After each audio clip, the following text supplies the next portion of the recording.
Hello my lovely students, कैसे हैं आप सब। आई होप सब बहुत अच्छे होंगे। My self doctor Rupali Verma, your zoology teacher. तो बेटा हमने ऑलमोस्ट नहीं, पूरा ही हम अपना फिनिश कर चुके हैं chapter that is human health and diseases. Last lecture में जो है हमने क्या किया था, अल्कोहल किया था, अल्कोहल डिपेंडेंस किया था, एडिक्शन क्या होता है। मैंने इन सब चीज़ों के बारे में आपको पूरा अच्छे से फ्रॉम एनसीईआरटी हमने डिस्कस किया था, उसका प्रिवेंशन कैसे करते हैं और क्वेश्चंस भी हम साथ साथ में डिस्कस करते आए हैं। ठीक है, आज हम करेंगे इसका एनसीईआरटी डिस्कशन। ठीक है, एनसीईआरटी डिस्कशन में हमारा आज का जो मोटो रहेगा वो क्या रहेगा बेटा, कि हमने पहले तो करना है स्टार्टिंग के जो इन्फेक्शंस है जो मैंने आपको करवाए थे, बैक्टीरियल, फंगल, वायरल, प्रोटोजोन, वो सब इन्फेक्शंस हम एनसीईआरटी से करेंगे डिस्कस। देन जो इम्यूनिटी वाला टॉपिक था हमारा वो डिस्कस करेंगे, क्योंकि वो थोड़े दिन पहले किया था हमने, तो थोड़ा सा आपके माइंड से स्किप हो गया होगा, उसको आज हम एनसीईआरटी से करेंगे। तो आपका काम क्या है आज, आपका काम ये है बेटा, अपनी एनसीईआरटी बुक खोल लो, अपने नोट्स ओपन कर लो साथ में, और जैसे जैसे मैम आपको बता रही है वैसे वैसे अपने माइंड में उसको जो है बात दोबारा से देखना है कि हाँ हमने ये पहले पढ़ा था, कौन सी लाइन इंपॉर्टेंट है, किस चीज़ को कैसे लर्न करना है और एनसीईआरटी में क्या चीज़ कहाँ दी हुई है। क्योंकि हम सबको पता है कि जो हमारे क्वेश्चंस हैं वो डायरेक्ट ऐसे लाइन उठाते हैं और उसका एक क्वेश्चन बन जाता है। ठीक है, आपको सबको पता है ये बात। तो हमें एनसीईआरटी जो है बहुत बहुत और बहुत अच्छे से करनी है। ठीक है बेटा, तो चलो स्टार्ट करते हैं आज की हमारी क्लास। तो आज हमारा टॉपिक क्या है, we will discuss the NCERT.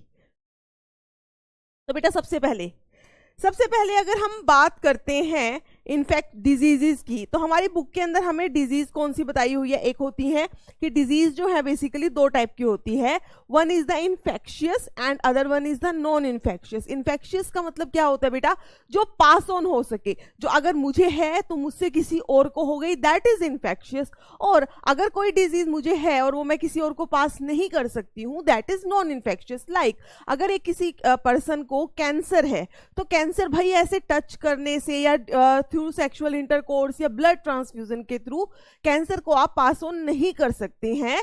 So it is a non infectious. किसी को एलर्जी है, समझ रहे हो, ऐसे स्किन एलर्जी की बात नहीं करी मैं, ठीक है, जो नॉर्मल किसी इंसान को एलर्जी होती है लाइक एस्थमा वगैरह, ये सब आप पास ऑन नहीं कर सकते हो। विटामिन डेफिशिएंसी है, ये पास नहीं हो सकती है। So these are the non infectious disease. और फिर इन्फेक्शियस क्या है, जो ट्रांसमिसिबल हो, which can be transport from one person to the another through the vector, किसी वेक्टर की हेल्प से, या फिर जैसे आप नॉर्मली हम अगर कोल्ड की बात करते हैं तो क्या आपको क्या कहा जाता है कि भाई अपना ना थोड़ा सा प्रोटेक्शन लो, अपना हैंकी वगैरह रखो नोज पर, ताकि जो उसके जो वो हैं आपके जब आप छींकते हो तो जो ड्रॉपलेट्स होती है वो हवा में जाएगी। ठीक है, उसके अंदर क्या प्रेजेंट होगा, बैक्टीरिया होगा या वायरस होगा, और उसको दूसरा पर्सन अगर इनहेल कर लेगा तो उसको भी डिजीज हो जाएगी। ठीक है, सो ये कैसी डिजीज होती हैं, ट्रांसमिसिबल, जिनको हम क्या कह देते हैं, इन्फेक्शियस। क्लियर बेटा, चलो अब हमारी बुक क्या कहती है, सबसे पहले कि डिजीज क्या होती है। ठीक, देखो, when the functioning of one or more organ or the system of the body is adversely affected, क्या बोला बेटा, when the function of one or more organ of system of the body is adversely affected, characterized by the appearance of various sign and symptom, और उस इंसान को काफी sign symptom आ रहे हैं, उसको लग रहा है कि हाँ भाई उसको वो हेल्दी नहीं है, उसको कुछ डिजीज हो गई है। ठीक है, सो हम क्या कहेंगे, the person is not healthy, that is he have a disease. ठीक, अब डिजीज को हमने ब्रॉडली दो पार्ट्स में क्लासिफाई किया है जो मैंने अभी आपको बताया, one is infectious and other one is the non infectious. So disease which are easily transmitted, जो इजिली ट्रांसमिटेड हो जाती हैं from one person to another, they are called as the infectious disease. अब जो इन्फेक्शियस डिजीज होती हैं they are very common. अगर आप नॉर्मल एक एग्जाम्पल लोगे तो मैंने आपको बताया था अभी, कॉमन कोल्ड बहुत ही कॉमन है। ठीक है, infectious disease are very common and every one of us suffer from these as some time और द अदर। ठीक है, हमने कभी ना कभी इनसे हमको सफर तो हुए ही है। Some of the infectious disease like AIDS are fatal. अब इसमें से कुछ डिजीज ऐसी होती हैं, ठीक है, जैसे कि एड्स है, वो क्या होती है, फेटल है, काफी ज्यादा आपको उससे दिक्कत होती है, ठीक है। Now among the non infectious disease cancer is the major cause of the death. अभी मैंने आपको बताया कैंसर कभी भी एक किसी को टच करने से या किसी और मेथड से दूसरे को ट्रांसफर नहीं हो सकता, but it is the major cause of the death in India, ठीक है। Drug and alcohol abuse also affect our healthy health adversely. अब अगर हम ड्रग और अल्कोहल अब्यूज की बात करें, ये भी क्या है, हमारी हेल्थ को एडवर्सली अफेक्ट करते हैं। Of course it is not infectious. अगर आप ये कहें कि मेरे फ्रेंड ड्रग लेता है या अल्कोहल लेता है, मैं भी उससे सीख गया हूं, तो बेटा ये आपकी कमी है। ऐसा तो नहीं था ड्रग और अल्कोहल के कोई जर्म्स थे, वो आपके अंदर आ गए और आपको किसी ने मजबूर किया कि नहीं अब आपको ड्रग लेनी पड़ेगी, अब आपको अल्कोहल लेनी पड़ेगी। So drug and alcohol is also, ये तो मतलब कोई वो है नहीं, हमारी इफेक्ट हेल्थ को अफेक्ट करती हैं। These are not actually the disease, ठीक है। चलो सो नेक्स्ट है बेटा, what are the common disease in human. उससे पहले, अब जब डिजीज है तो वो किसी ना किसी चीज से होती है, कोई ना कोई एजेंट होता है जिसकी वजह से आपको डिजीज हो रही है। सो डिजीज कॉजिंग जो एजेंट्स है उन्हें हम क्या कहते हैं, पैथोजन।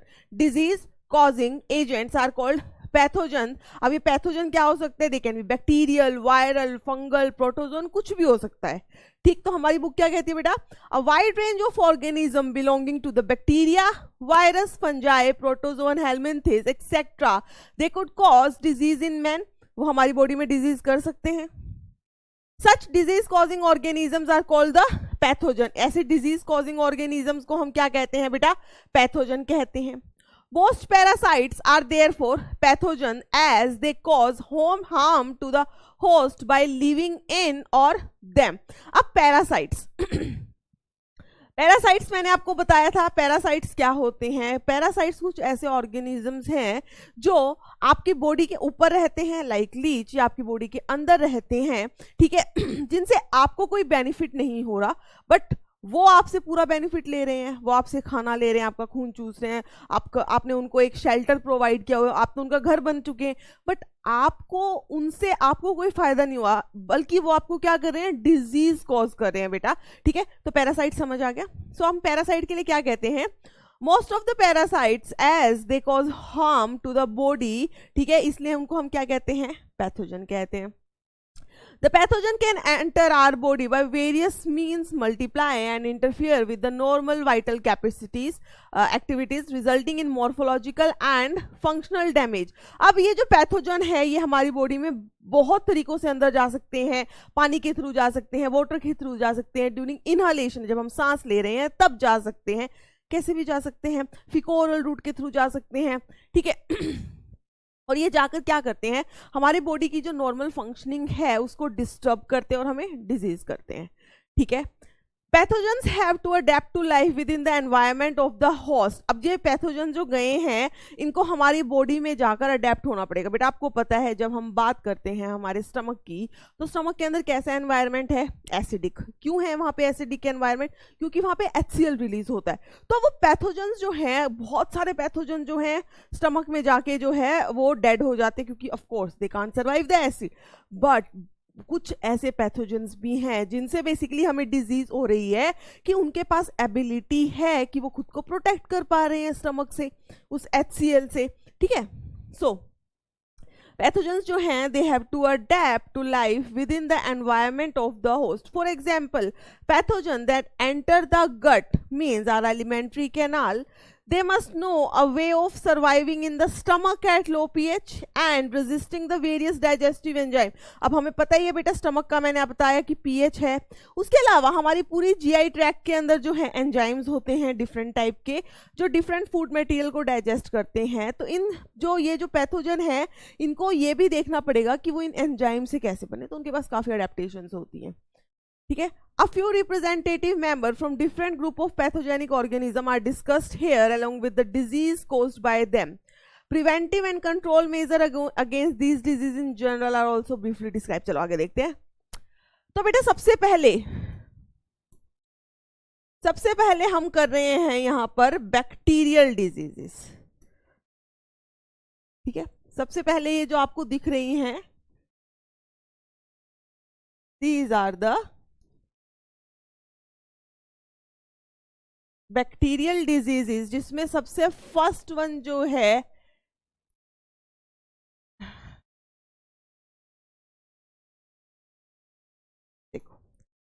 बैक्टीरियल डिजीज, जिसके अंदर पहली जो है बेटा दैट इज टाइफॉइड। टाइफॉइड का हमने कॉजेटिव एजेंट लिखा था that is the salmonella typhi.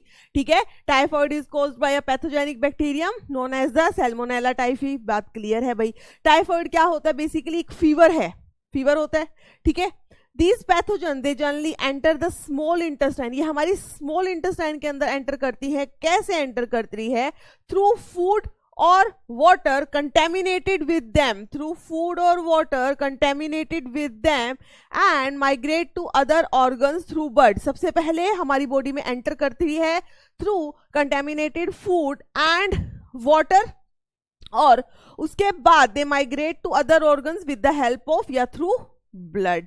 अब सैल्मोनेला टाइफी की अगर हम सिम्टम्स की बात करें तो वहां पर आपको sustained fever of 40 degree 39 to 40 degree celsius आपको दिखने को मिलेगा। सस्टेन्ड हाई फीवर कितना बेटा? 39 टू 40 डिग्री सेल्सियस, ये रेंज हमने याद रखनी है। ठीक है, वीकनेस होगी, स्टमक पेन, बहुत पेट दर्द होता है, अगर किसी को टाइफॉइड हुआ होगा तो उसको पता लगेगा। There is constipation, then headache, loss of appetite, खाने की तो स्मेल से भी आपको लगेगा अरे इसको दूर कर दो, ऐसा कुछ हो जाएगा। सो लॉस ऑफ एपेटाइटिस, भूख ना लगना, are some of the common symptoms of this disease.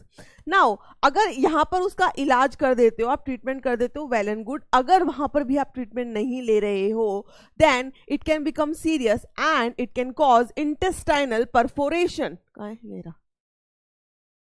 समझ रहे हो? ये जो आपका बैक्टीरिया है इट कैन परफोरेट, इंटेस्टाइन की जो ऐसे वॉल है उसके अंदर ऐसे होल कर देगा। ठीक है, अगर आपके किसी भी ऑर्गन में इस टाइप का कुछ हो गया ultimately it can lead to the death. So salmonella typhi अगर आप इसका ट्रीटमेंट टाइमली नहीं करते हैं then it can perforate the intestine and death can occur. So अब एक और चीज, टाइफॉइड फीवर जो है बेटा इसको कंफर्म कैसे किया जाता है? Confirmatory test for the typhoid fever is the Widal. ठीक है, बहुत बहुत बहुत इंपॉर्टेंट है। Widal test is the confirmatory test for the typhoid. अब इससे ही रिलेटेड एक केस था आपका, कौन सा वाला था बेटा? That was the typhoid Mary. Typhoid Mary का केस था, एक क्लासिक केस ऑफ टाइफॉइड है मेडिसिन में, that of the Mary Mallon. ठीक है, मैरी मेलन जिनको बोला गया था टाइफॉइड मैरी, मैरी मेलन था जो थी लेडी, उनको ही बोला गया था टाइफॉइड मैरी, क्योंकि वो बहुत सालों तक जो है शी वाज स्प्रेडिंग टाइफॉइड। कैसे? She was a cook by profession, वो एक कुक थी, even she was a chef in a restaurant and was a typhoid carrier. वो क्या थी बेटा? टाइफॉइड की कैरियर थी, who continue to spread typhoid for several years through the food she prepared.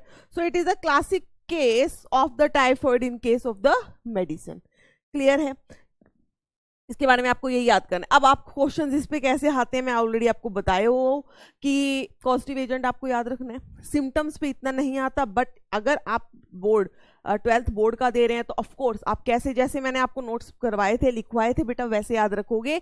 सबसे पहले आप बताओगे कि टाइफॉइड क्या होता है, पॉजिटिव एजेंट क्या है उसका, वहां पर आपके सिम्टम्स क्या आते हैं। ठीक है, सिम्टम्स के बाद बताइए आप उसको कोई टेस्ट है तो वो आप बताएंगे। अब इसके अंदर आप ये मैरी मेलन का केस मेंशन कर सकते हो। क्लियर है इतनी बात? नेक्स्ट जो डिसीज है बेटा that is the pneumonia and it is caused by 2 pathogenic bacteria, आपको यहाँ याद रखने हैं, Streptococcus pneumonia and Haemophilus influenza. ठीक है, सो नेक्स्ट बैक्टीरियल डिजीज जो है that is the pneumonia caused by the Streptococcus pneumoniae and Haemophilus influenza. याद रहेगी ये बात? चलो ठीक है। अब इसके अंदर इंपॉर्टेंट पॉइंट क्या है कि ये जो न्यूमोनिया है, ये जो बैक्टीरिया है Streptococcus pneumoniae and Haemophilus influenza, ये आपके एल्वियोलाई क्या थे बेटा? एल्वियोलाई कुछ एयर फील्ड इस टाइप के सैक्स होते हैं जो आपके लंग्स में प्रेजेंट होते हैं, जहां से क्या होता है? एक्सचेंज ऑफ गैसेज होता है। इतनी बात हमें पता है। ठीक है, सो ये वहीं पर इन्फेक्ट करते हैं। So they infect the alveoli and the air filled sacs of the lungs। बस यही बात इंपॉर्टेंट है, बहुत इंपॉर्टेंट है। ठीक है, जैसे क्योंकि यहां पर इंफेक्शन होता है तो alveoli जो है it get filled with the fluid. ठीक है। जब वहां पर एल्वियोलाई के अंदर इन्फेक्शन हो जाता है बेटा, तो जो एल्वियोलाई है वहां पर पानी भर जाता है, ठीक है, फ्लूइड भर जाता है। अब क्योंकि पानी भर जाता है तो वहां पर एक्सचेंज ऑफ गैसेस जो है प्रॉपरली नहीं हो पाता। ठीक, देखो प्रॉब्लम इन रेस्पिरेशन, क्यों रेस्पिरेशन में प्रॉब्लम? क्योंकि एक्सचेंज ऑफ गैस नहीं हो पा रहा। So the symptoms of the pneumonia, अब सिम्टम्स जो है निमोनिया के क्या होंगे? इट इज ए इन्फेक्शन, तो फीवर तो होना ही होना है, ठीक है, फीवर होगा और ठंड लग के फीवर होगा। फीवर एंड चिल्स मींस ठंड लगा और फीवर हुआ। कफ होगा, हेडेक होगा, ठीक है। सीवियर केसेस के अंदर आपके लिप्स और फिंगर बेड जो ये होते हैं, यहां पर आपको ब्लूइश डिस्कलरेशन देखने को मिलती है। इट में टर्न ग्रे टू ब्लूइश। क्या बेटा? Lips and finger nails, lips और फिंगर नेल्स जो होते हैं ना, ये यहां पर जो है आपको ब्लूइश डिस्कलरेशन देखने को मिलेगी। क्यों भाई? क्योंकि मैंने अभी आपको बताया ये एल्वियोलाई है, यहां से क्या होता है बेटा? एक्सचेंज ऑफ गैसेस होता है, एक्सचेंज ऑफ गैसेस होता है। अब क्योंकि इस एल्वियोलाई के अंदर तो पानी भर गया है, पानी भर गया है, तो क्या हो क्या रहा है? हमारी बॉडी के अंदर CO2 का लेवल बढ़ता जा रहा है, ऑक्सीजन अंदर आ नहीं पा रही है, तो क्या होगा? ब्लूइश डिस्कलरेशन होगा। क्या होगा बेटा? Bluish discoloration, sign of the cyanosis. क्या होगी? Cyanosis means increase CO2 in the blood. Now a healthy person acquires the infection. अब ये होता कैसे है? मोड ऑफ ट्रांसमिशन कैसा है इसका? by inhaling the droplets and the aerosols, by inhaling the droplets and the aerosols released by an infected person or even by sharing glasses utensils with an infected person।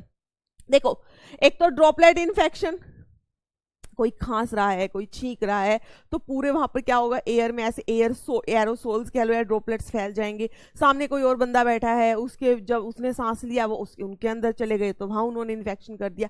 Even मान लो एक इंसान बैठा है, उसको pneumonia है, उसने एक glass को टच किया, देखो सिंपल सी बात है बेटा, हाथ, उनका जो हाथ है वो मुंह पे जाएगा, वो स्नीज कर रहे हैं बार बार, रनिंग नोज वगैरह भी हो जाता है, ठीक है, तो उनके हाथों पे इन्फेक्शन है, उनके हाथों पे ये बैक्टीरिया लगा है। उन्होंने एक ग्लास से पानी लिया, ठीक है, जैसे ही टच किया वहां पे वो बैक्टीरिया चले गए। आपने उस ग्लास को उठाया, हाथ धोया नहीं आपने, आपके भी बॉडी के थ्रू कैसे ना कैसे वो अंदर चला गया, ठीक है। उन्होंने जैसे ये डोर नॉब्स होती हैं जिस दरवाजे को आप खोलते, उन्होंने पकड़ा था, आपने भी पकड़ लिया, आपके पास भी आ जाएगा। ठीक है, क्लियर है इतनी बात? ठीक है, ये थे हमारे मेन 2 बैक्टीरियल इन्फेक्शन जो हमारी बुक में दिए। उसके अलावा मैंने आपको कुछ इन्फेक्शंस लिखवाए हैं bacterial with their causative agent लिखवाए हैं बेटा, बिल्कुल अच्छे से लर्न करने हैं, ठीक है। लाइक डायसेंट्री, डायसेंट्री जैसे शाइगेला डायसेंट्री था, ठीक है, प्लाग, डिप्थीरिया, मैंने आपको ट्यूबरक्लोसिस लिखवाया है, लेप्रोसी लिखवाया है, सिफिलिस लिखवाया है, ठीक है। ये सब बैक्टीरियल इन्फेक्शंस आप याद रखेंगे with the causative agent. Causative agent के साथ याद रखना बहुत जरूरी है, डायरेक्ट क्वेश्चन आता है मैच द कॉलम के अंदर, ठीक है, इतनी बात हम याद रख लेंगे। So these were the bacterial diseases. चलो बेटा, नेक्स्ट जो आ रही हैं आपकी, that are the viral infections.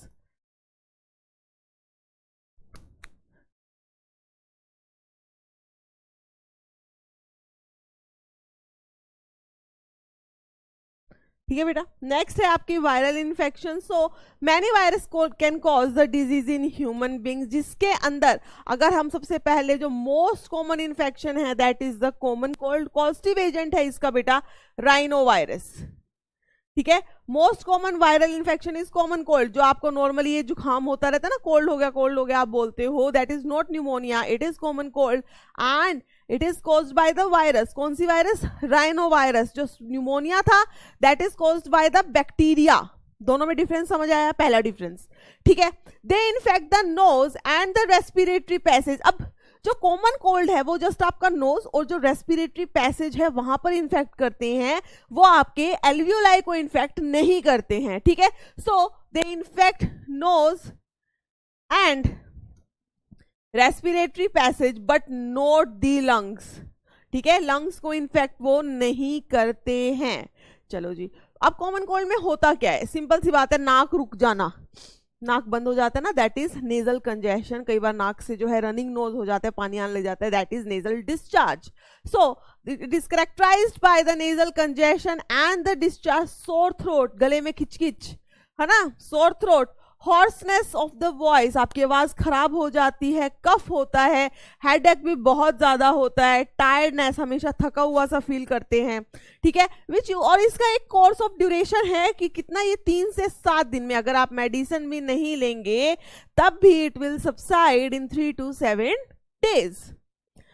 Droplets resulting from the cough or sneeze, cough, खांसना, sneeze, छींकना, ठीक है, of an infected person are either inhaled directly or transmitted through the contaminated objects, like मैंने बताया आपको, आप pen, book, cup, doorknobs, computer keyboard और mouse, कोई भी चीज जिसको इन्फेक्शन, मतलब जिस इंसान को कॉमन कोल्ड हो रखा है उसने जिस भी चीज को हाथ लगाया, अगर आपने भी हाथ लगाया वो आपकी बॉडी में जा सकता है और आपको कॉमन कोल्ड हो सकता है। इसलिए अगर घर में किसी एक इंसान को कोल्ड होता है तो दूसरे को भी हो ही जाता है। कहते हैं ना, अरे इसको कोल्ड हो गया, अब ये ले आया, अब सबको हो जाएगा, ये लाइन नॉर्मली बोली जाती है ना, अरे अब इसको कोल्ड हो गया, अब देखना सबको हो जाएगा, वो इस वजह से होता है, ठीक है।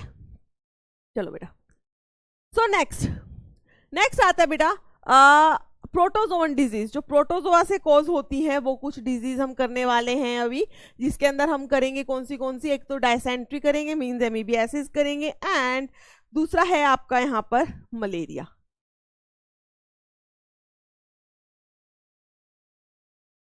ठीक है, दूसरा है बेटा आपका यहां पर मलेरिया। अब अगर हम बात करते हैं मलेरिया की, बेटा मलेरिया की, तो सबसे पहले आपको ये देखना है कि इसका कॉजेटिव एजेंट क्या है, ठीक है। तो अगर हम कॉजेटिव एजेंट की बात करूं तो पॉजिटिव एजेंट कौन सा होता है इसका, तो बेटा पॉजिटिव एजेंट जो होता है मलेरिया का, दैट इज प्लाज्मोडियम। ये तो हमने बहुत ही अच्छे से किया था। तो देखो प्लाज्मोडियम यहां लिखा हुआ है, Plasmodium a tiny protozoan is responsible for this disease. तो प्लाज्मोडियम जो है that is the tiny protozoan is basically responsible for the disease. और मैंने आपको बताया था कि प्लाज्मोडियम जो है उसकी काफी सारी जो है स्पीशीज प्रेजेंट होती हैं, ठीक है, लाइक फैल्सीपेरम है, ओवेल है, ठीक है। अब इसके अंदर देखो मलेरी है, वाइवेक्स है, डिफरेंट स्पीशीज, ये आपको याद रखनी है, it is important. Different species जो है बेटा कौन सी है, plasmodium vivax, then plasmodium malariae, plasmodium falciparum, ठीक है, 3 आपको याद रखनी है, plasmodium vivax, plasmodium malaria, plasmodium falciparum. मैंने एक और लिखवाई थी आपको, दैट इज प्लाज्मोडियम ओवेल, ये भी लिखवाई थी अगर आपको याद हो, ठीक। अब इनमें से अगर देखा जाए तो जो मैलिग्नेंट मलेरिया है which is caused by plasmodium falciparum, ये आपको याद रखना है, मैलिग्नेंट मेल मलेरिया जो है it is caused by the plasmodium falciparum is the most serious one. Question कैसे आ सकता है, malignant malaria is caused by, चारों स्पीशीज लिखी होंगी, you have to tell which species causes the malignant malaria. So malignant malaria is caused by plasmodium falciparum, ठीक है, most serious and it can be fatal means even it can cause the death. So let us take at a glance of the life cycle of the plasmodium. सबसे पहले मैंने आपको एक चीज बताई थी जहां से हमेशा क्वेश्चन बनता है, infective stage of the Plasmodium for the humans, means वो ऐसी कौन सी स्टेज है जब ये प्लाज्मोडियम पैरासाइट जो है अपनी किस स्टेज के अंदर हमारी ह्यूमन बॉडी में एंटर करता है, and that is the sporozoite, ठीक है बेटा। सो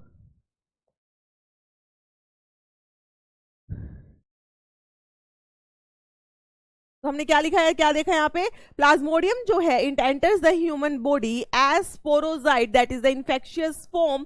और कैसे, कौन लेकर आता है, वेक्टर कौन है प्लाज्मोडियम का, it is female Anopheles mosquito. Vector कौन है बेटा, फीमेल एनोफिलिस मस्कीटो। अगर ये मस्कीटो आपको बाइट करता है it can transfer the infective stage that is sporozoite into your body with its bite. Now the parasite जो है, इसको एक काम करते हैं, हम वहां से देखते हैं आगे जो इसका आपको पूरा ये दिया हुआ। देखो क्या हुआ, मस्कीटो आया, मस्कीटो ने आपको काट लिया भाई, काट लिया, काटते काटते उसने क्या किया, आपका तो खून पी रहा था लेकिन साथ में उसने स्पोरोजोइट दे दिया आपको, and sporozoite is the infective stage, तो उसने स्पोरोजोइट दिया। अब ये स्पोरोजोइट जो है ब्लड के थ्रू ट्रेवल करके पहले जाएगा लीवर के पास, ठीक है। पहले कहां जाएगा बेटा, सबसे पहले ये जाने वाला है लीवर के पास। लीवर के अंदर जो स्टेज चलती है it will divide, that is known as the schizogony. यहाँ पर क्या होने वाली है, साइजोगोनी। अब ये जो पैरासाइट स्पोरोजोइट गया है ये अंदर जाके डिवाइड होगा लीवर के सेल्स में। जब लीवर सेल्स में बहुत ज्यादा डिवाइड होगा, लीवर सेल भर जाएंगे, दे विल बस्ट। ठीक है, उस डिवीजन को हम क्या बोलते हैं, साइजोगोनी। जब लीवर सेल बस्ट हो जाएंगे तो वहां से क्या निकलने वाले हैं, यहां से निकलेंगे बेटा मीरोजोइट्स। क्या निकलते हैं यहां से, मीरोजोइट्स निकलते हैं। अब ये मीरोजोइट्स जो हैं ये अल्टीमेटली किसको इन्फेक्ट करते हैं, आरबीसी को। ठीक है, अच्छा अभी तो ये लीवर सेल ही दिखाया हुआ है, एक मिनट।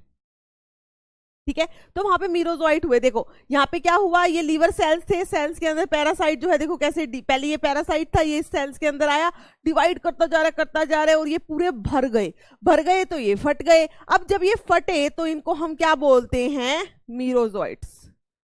क्या बोलते हैं बेटा, मीरोजोइट्स। अब ये मीरोजोइट्स जो हैं they will infect the RBC. ठीक है, अब ये किसको इन्फेक्ट करते हैं, आरबीसी को। और मैंने आपको बताया था जब मीरोजाइट जो है इनको इन्फेक्ट करेंगे अंदर जाके, ऑफ कोर्स इनको अब हम क्या बोलते हैं आरबीसी के अंदर, ट्रोफोजोइट्स। क्या बोलते होते हैं बेटा, ट्रोफोजोइट। याद आ रहा है, ठीक है चलो ट्रोफोजोइट बोलते हैं। अब ये ट्रोफोजोइट जैसे अंदर होते हैं तो क्या होता है, अंदर बीच में जाकर ना एक वैक्यूल बना देते हैं, है ना। अंदर क्या बनाते हैं, एक वैक्यूल बना देते हैं, जो साइटोप्लाज्म है हीमोग्लोबिन को साइड में पुश कर देते हैं।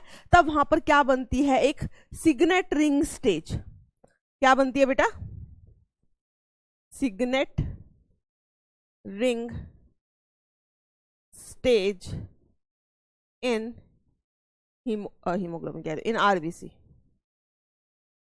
आरबीसी के अंदर आपको क्या दिखाई देखने को मिलती है, सिग्नेट रिंग स्टेज। अब ये जो ट्रोफोजोइट हैं they will start digesting the haemoglobin. ठीक है, हीमोग्लोबिन के दो पार्ट होते हैं, एक हीम होता है, ग्लोबिन पार्ट डाइजेस्ट हो जाता है, and haem part is converted into the hemozoin granules. Haem part किस में कन्वर्ट हो जाता है बेटा, हीमोजोइन ग्रैन्यूल्स में। ठीक है, ये आप यहाँ पे कह सकते हो कि ये क्या हो गया होगा, यहाँ पर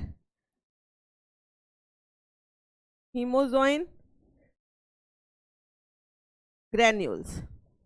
ठीक है, हीम पार्ट जो है वो किस में कन्वर्ट हो जाता है, हीमोजोइन ग्रैन्यूल में। तो जैसे ही आरबीसी बर्स्ट करती है, हीमोजोइन ग्रैन्यूल्स आपकी बॉडी में ब्लड के अंदर ऐसे रिलीज होता है, तब आपको आता है fever.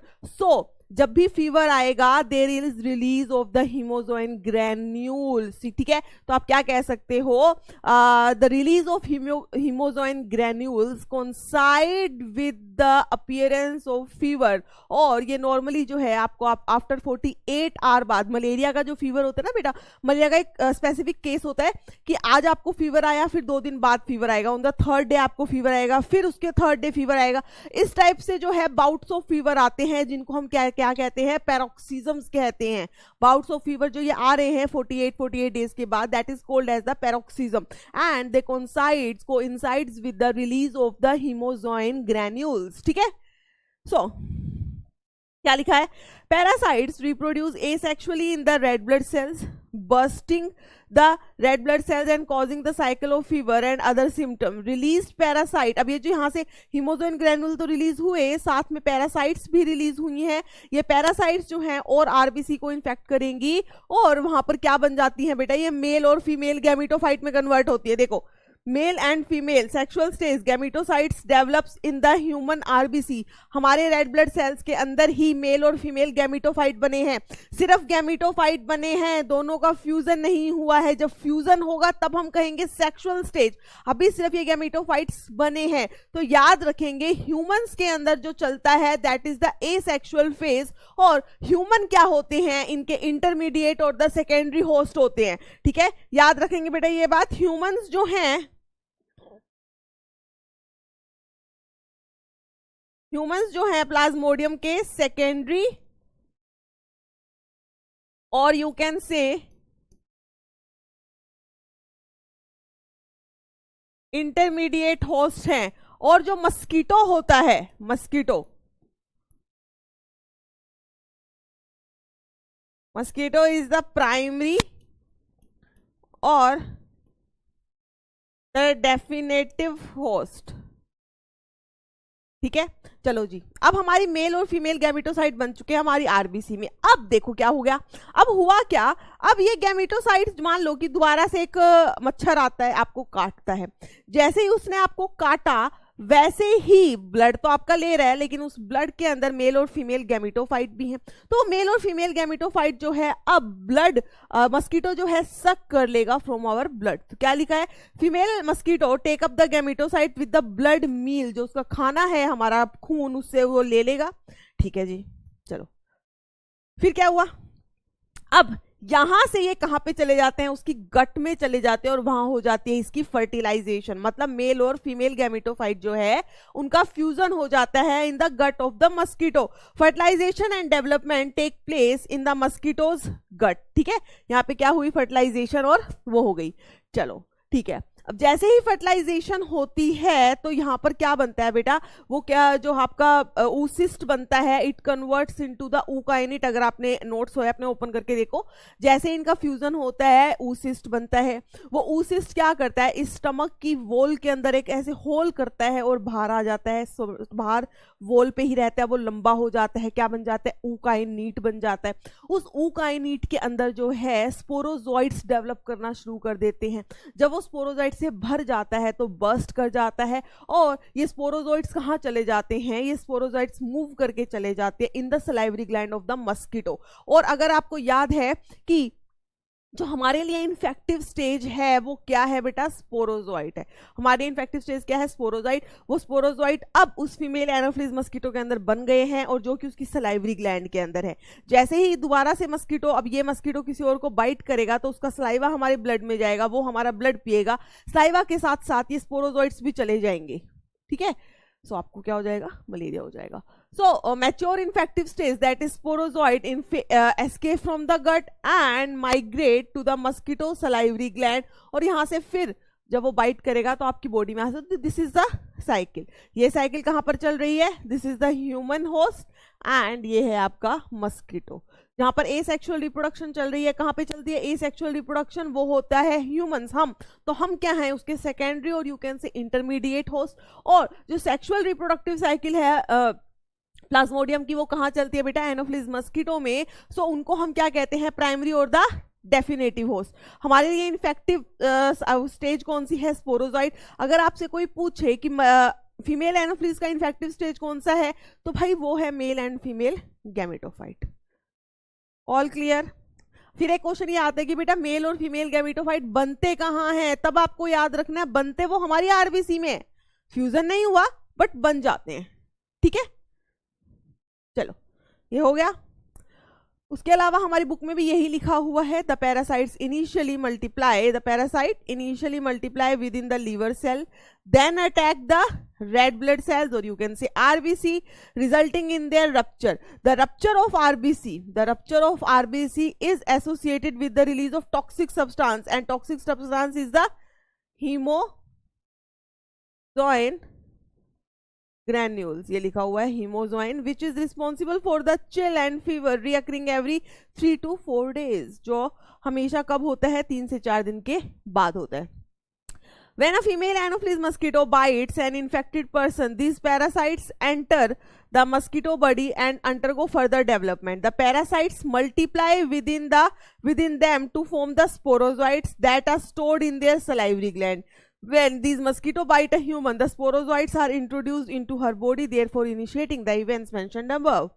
It is interesting to note that malarial parasites require 2 hosts. Malarial parasite को जो है 2 host चाहिए, that is human and the mosquito to complete its life cycle. The female mosquito जो है it is the vector. ठीक है, अब क्योंकि इसको 2 host चाहिए malarial parasite को, तो हम इसको क्या बोल देते हैं बेटा, डाइजेनेटिक। जिस भी ऑर्गेनिज्म को 2 होस्ट चाहिए होते हैं to complete its life cycle, उसको हम क्या बोल देते हैं, digenetic. So plasmodium is digenetic in nature. ठीक है, क्लियर है इतनी बात। चलो नेक्स्ट जो प्रोटोजोन पैरासाइट इन्फेक्शन है, दैट इज द अमीबियासिस या अमीबिक डायसेंट्री हम इसको बोल देते हैं। प्रोटोजोन इन्फेक्शन ये बेटा, प्रोटोजोन इन्फेक्शन में आप दो याद रखेंगे, amoebiasis and malaria. And amoebiasis that is amoebic dysentery, it is caused by the Entamoeba histolytica. कौन कोज करता है इसको? एंटमीबा हिस्टोलिटिका, ठीक है। और कहां पर होता है ये? लार्ज इंटेस्टाइन के अंदर, ये याद रखना है आपको। कहां बेटा? Large intestine. So Entamoeba histolytica is the protozoan parasites in the large intestine of the human which causes the amoebiasis that is amoebic dysentery. Symptom की बात करें तो देखो लार्ज इंटेस्टाइन में है, सबसे पहले सिम्टम आने वाला है यहाँ पे कॉन्स्टिपेशन का, pain, cramps, stools with excess mucus and blood clots even, ठीक है। अब हाउस फ्लाई जो है they act as the mechanical carrier. अब ये बात समझनी है बेटा, मैकेनिकल कैरियर का क्या मतलब है? देखो जो ये अमीबियासिस है इसके अंदर जो आप ये जो आपका प्रोटोजोआ है ये आपकी बॉडी के अंदर जो है क्या करता है? रेप्लिकेट करता रहता है, ठीक है। और ये आपके फीसिस के थ्रू इवन बाहर भी आता है। जब ये बाहर आता है तो किस स्टेज में रहता है? बाहर आके अपने आप को बचाने के लिए ये प्रेजेंट होता है इन द टेट्रान्यूक्लिएट सिस्ट की फॉर्म में। कैसी स्टेज में बेटा? टेट्रान्यूक्लिएट सिस्ट, ठीक है। अब मान लो वो फीसिस है, उस फीसिस के ऊपर जो है वो गया आपका मस्कीटो गई, मस्कीटो उस पर बैठ गई, ठीक है। और वो आकर फिर आपके खाने पर बैठ गई, तो उसने क्या किया? वहां से अपने पैरों पर ही वो सिस्ट लगाए, ठीक है, और आपके खाने पे ट्रांसफर कर दिया। तो this is the mechanical carrier. Mechanical इसलिए बेटा क्योंकि वो मस्कीटो की बॉडी के अंदर थोड़ी गया था, बस उसके बॉडी पे लगा था और उसके थ्रू ट्रांसफर हो गया। So mosquito is the mechanical carrier, ठीक है, and serve to transport the parasite from feces to the infected person to food and food products thereby contaminating them। उसके अलावा अगर पानी आप पी रहे हो जिसके अंदर ऑलरेडी टेट्रान्यूक्लिएट सिस्ट है, drinking water and food contaminated by the faecal matter are the main source of the infection. अब यहाँ पे आप एक चीज लिख लेंगे,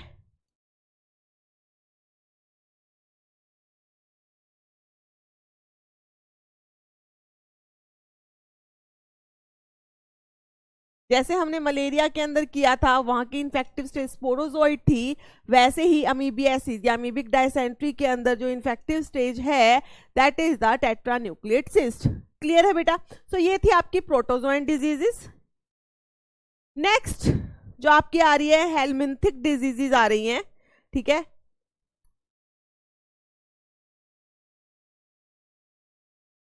हेलमिंथिक इन्फेक्शंस, और उसमें सबसे पहले है आपका एस्कैरिस, ठीक है। एस्कैरिस जिसको हम क्या बोल देते हैं normally? The common worm and wuchereria, the filarial worm are some of the helminths, ठीक है। ये आपको बता दिया है कि हेलमिंथिस के अंदर आपको दो याद करनी है, एक तो एस्कैरिस करनी है, एक फिलेरिसिस करनी है, ठीक है। सबसे पहले अगर हम बात करते हैं एस्कैरिसिस की, it is an intestinal parasite which causes the ascariasis. Ascaris causes the ascariasis, और ये यहाँ पर कहां पर बेटा? Small intestine. ये याद रखना है आपको। एमीबिक डायसेंट्री कहां पर था?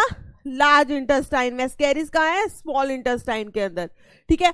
सिम्टम ऑफ दिस डिजीज, यहाँ पर आपको क्या सिम्टम देखने को मिलते हैं? Internal bleeding, muscular pain, fever, anaemia, blockage of the intestinal passage, very important blockage.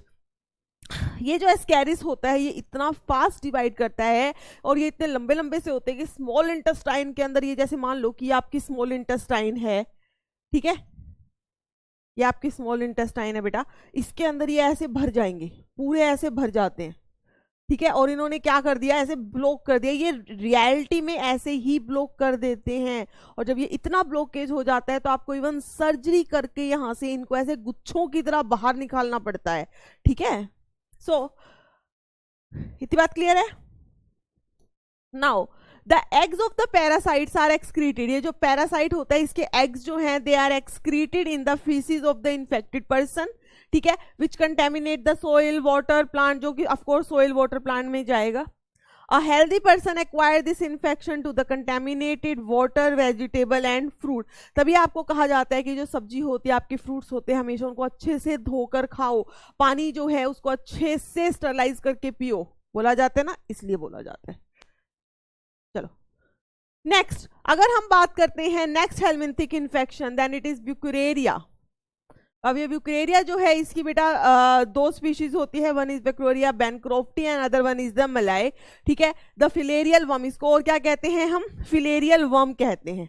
क्या बोलते हैं बेटा, filarial worm, and it cause a slow developing chronic infection. It is a slow developing chronic infection.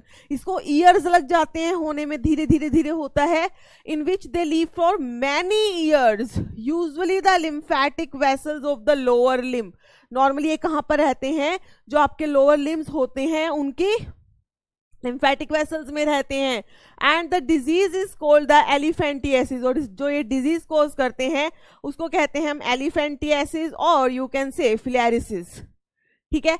Symptoms क्या होते हैं, और एक तो सिम्टम तो आपको दिख ही रहा है. देखो बेटा, इसका जो आपको ये जो पर्सन दिखाया है, इसका जो लोअर लिम्ब है ये कितना ज्यादा जिसमें स्वेलिंग हो गई है.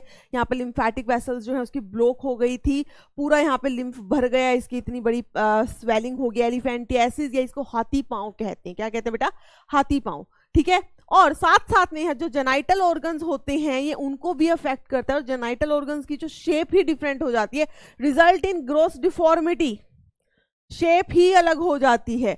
The pathogen are transmitted to the healthy person through the bite by the female mosquito.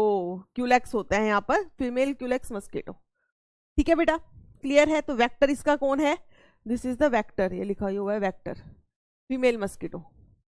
All clear. चलो फिर आता है आपका fungal infections. Next one is the fungal infection. अब फंगल में जो है काफी सारी जेनरास हैं जिनसे इन्फेक्शन होता है, like microsporum, Trichophyton and Epidermophyton, ठीक है. कौन सी है बेटा,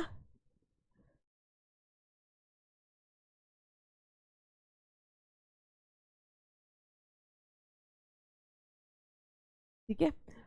फंगस इन्फेक्शन के अंदर काफी सारी जेनरा है, like microsporum, Trichophyton and Epidermophyton. और ये जो डिजीज कोज करती हैं उनको हम क्या कह देते हैं, ringworm, which is one of the most common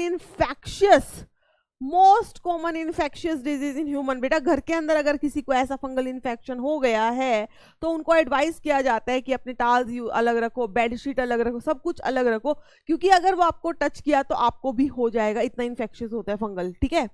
अब यहाँ पर होता क्या है, देर इज, देखो दिख रहा है आपको, ये ऐसे व्हाइट से कलर का एक पूरा लीजन बन गया है ना, ऐसे व्हाइट ड्राई स्केली टाइप का. So there is dry scaly lesion on various part of the body. कहाँ पर, लाइक स्किन्स पे, नेल्स पे, स्कैल्प, सिर पे, they are the main symptoms. अब और यहाँ पर आपको क्या होती है जब ये लीजन बन जाता है, देर इज इंटेंस हीटिंग, बहुत ज्यादा खारिश आती है. हीट एंड मॉइस्चर, जिस भी आपके रीजन में हीट और मॉइस्चर रहेगी, they help in this fungi to grow, which they make them thrive in skin fold. Skin folds के अंदर, जैसे कि ग्रोइन रीजन, जो जेनाइटल रीजन होता है वहां पर ग्रोइन, ठीक है, या बिटवीन द टोज, बिटवीन जो आपके पैरों की फिंगर है यहां पर उनके बीच में, ठीक है. ringworms are generally acquired from the soil or by using towel, cloth or even the comb of the infected individual. comb क्यों बेटा, अगर स्कैल्प में इन्फेक्शन है वो ऐसे comb करेंगे तो उसके अंदर भी तो आ जाएगा, आएगा कि नहीं, बिल्कुल आएगा, ठीक है. तो वहां से, और साथ में देखो इन्होंने क्या बताया, स्किन फोल्ड, जहां पर हीट और मॉइस्चर ज्यादा रहता है, like between the twos, between the fingers, ठीक है, ग्रोइन एरिया के अंदर. इवन जो आपका गर्मियों में आपने देखा हो, जहां जो लोग हाई नेक पहनते हैं, तो ये वाला जो एरिया है यहाँ पर भी क्या होता है, बहुत ज्यादा स्वेट रहता है, हीट रहती है, तो यहाँ पर भी इंफेक्शन हो सकता है. क्लियर है ये बात. चलो अब ये तो हो गई बात. अब ये सब डिजीज तो बता दी हमने, सब इन्फेक्शियस, इनको रोका कैसे जाए. सबसे पहली बात, पर्सनल हाइजीन मेंटेन करनी है, ठीक है. तो सबसे पहले क्या है, देखो पर्सनल हाइजीन तो है ही है, ये रही पर्सनल हाइजीन, ठीक है. अपनी बॉडी को क्लीन रखो, अच्छा क्लीन खाना खाओ, फूड वेजिटेबल सब क्लीन. पब्लिक हाइजीन, बाहर भी अच्छे से सफाई रखने की कोशिश करो, जितना हो सके खुद से सफाई रखो. प्रॉपर डिस्पोजल होना चाहिए वेस्ट का, फीसिस का, जो कहते हैं ना खुले में नहीं शौच करना है, वो सब, ठीक है. कितना अभियान चलाया हुआ है हमारे भारत के अंदर, ठीक है, वो सब, ठीक है. So periodic cleaning and disinfection of the water reservoir, pool, cesspools and tanks, तो ये तो नॉर्मल सी चीज है, ठीक है. चलो ये सब ठीक है बेटा। और जिनको जैसे मलेरिया कॉमन कोल्ड या न्यूमोनिया है, उन पर्सन को खुद को ध्यान रखना है कि वो अपनी सारी चीज़ अलग रखे। जब उनको कफ आए, स्नीज आए, तो वो अच्छे से कवर करे अपना फेस को, ठीक है, ताकि एयर के अंदर वो इन्फेक्शन ना फैले, एयरोसोल्स ना जाए और दूसरा कोई इनहेल ना करे उसको। ठीक, क्लियर है इतनी बात बेटा? ठीक है, चलो। अब जैसे मलेरिया और फिलैरिसिस है, मलेरिया है और फिलैरिसिस जो है ये किससे हो रही थी बेटा? ये हो रही थी आपके मस्कीटो से, फीमेल मस्कीटो से। तो कुछ इंपॉर्टेंट मेजर्स हैं ताकि उनको कंट्रोल और एलिमिनेट किया जा सके। जहां पे वो ब्रीड करते हैं उन एरियाज को ही हमें टारगेट बनाना पड़ेगा। And this can be achieve by avoiding the stagnation of water in and around residential area. आपको कहा जाता है कि पानी इकट्ठा मत होने दो, जैसे कि आपके जब कहते हैं कि कूलर जो होता है घर के अंदर, उसका पानी बार बार से जो है चेंज करते रहना चाहिए, ठीक है, ताकि इन केस अगर वहां पर किसी ये जो फ्लाई है वो आई और उसने अपने एग्स दिए होंगे तो वहां पे वो ब्रीड ना कर पाए, ठीक है। Regular cleaning of the household coolers, ये लिखा हुआ है यहाँ पर। Use of the mosquito nets, mosquito net use करना चाहिए। Introducing fishes like the gambusia, ये बहुत इंपॉर्टेंट है, like gambusia in the ponds that feed on the mosquito larva. Spraying the insecticide in the ditches, drainage area and the swamps. In addition, doors and windows should be provided with the wire mesh to prevent the entry of the mosquito. जाली वाले जो दरवाजे नहीं होते हैं उनकी बात करें। Such precautions have become more important, especially in the light of the recent widespread instances of the vector-borne Aedes mosquito disease. Aedes mosquito disease like dengue, देखा है ना, अभी भी काफी डेंगू है, चिकनगुनिया है, ये सब भी जो है सारे किससे फैलते हैं बेटा? मस्कीटो से। तो मस्कीटो की ब्रीडिंग को ही कंट्रोल करना पड़ेगा आपको, ठीक है, और खुद भी थोड़ी प्रिवेंशन लेनी पड़ेगी। फिलहाल भी डेंगू काफी ज्यादा फैला हुआ है, ठीक, ऑल क्लियर? तो ये था बेटा आपके सारे इन्फेक्शन। अब हम मूव ऑन करते हैं to the part that is immunity, ठीक है। अब हम डिस्कस करने वाले हैं अबाउट द इम्यूनिटी। तो अगर हम इम्यूनिटी की बात करें बेटा, देखो, every day we are expose to the large number of the infectious agent. हमारी बॉडी में ऐसा तो नहीं है, पूरे एनवायरनमेंट के अंदर जर्म्स ही germs and of course by inhalation, by through eating, हमारी बॉडी के अंदर बहुत सारे जर्म जो हैं हर रोज ही एंटर करते हैं। तो क्या हम हर रोज बीमार होते हैं? नहीं होते। क्यों नहीं होते? बिकॉज हमारी बॉडी के पास एबिलिटी है कि इन छोटे मोटे इन्फेक्शन से फाइट कर सके, और उस एबिलिटी, उस हमारी बॉडी की ability to fight against these infections को ही हम क्या कहते हैं? इम्यूनिटी कहते हैं, ठीक है। सो देखो, the overall ability of the host to fight the disease causing organisms conferred by the immune system is called the immunity. अब ये जो इम्यून सिस्टम है या जो इम्यूनिटी है बेटा, ये दो टाइप की होती है। One is the इनेट and other one is the acquired. एक होती है इनेट, एक होती है एक्वायर्ड। इनेट जो हमारी बर्थ से हमारे पास प्रेजेंट है, एक्वायर्ड जो हम जन्म लेने के बाद हमारे पास वो इम्यूनिटी आती है, ठीक। तो सबसे पहले हम बात करते हैं इम्यूनिटी इननेट की। देखो, बर्थ से ही प्रेजेंट है। अब जब बर्थ से प्रेजेंट, उसको नहीं पता था ना कौन से वाले माइक्रो ऑर्गेनिज्म, कौन से बैक्टीरिया, कौन से वायरस के साथ फाइट करना है। So it is of non specific type. ये हमारी पूरी बॉडी को ही इम्यूनिटी प्रोवाइड करती है। तो सबसे पहली बात, ये जो इननेट इम्यूनिटी होती है बेटा, एक तो ये बाय बर्थ प्रेजेंट है and it is non specific. By birth है और क्या है? नॉन स्पेसिफिक है, यहां लिखा होगा non specific. That is present at the time of the birth, accomplished by providing different type of barriers to the entry of the foreign agents in our body। ये हमें मिलती कैसी है? ये बेसिकली कुछ बैरियर्स हैं जो माइक्रो ऑर्गेनिजम्स को हमारी बॉडी में एंटर नहीं करने देते, या एंटर हो जाते हैं तो कुछ हद तक हमारी बॉडी उनको मारने की कोशिश करती है। सो इनेट इम्यूनिटी जो है उसके पास बेटा 4 टाइप के बैरियर हैं। ये बहुत इंपॉर्टेंट है, याद रखेंगे हम ये बात।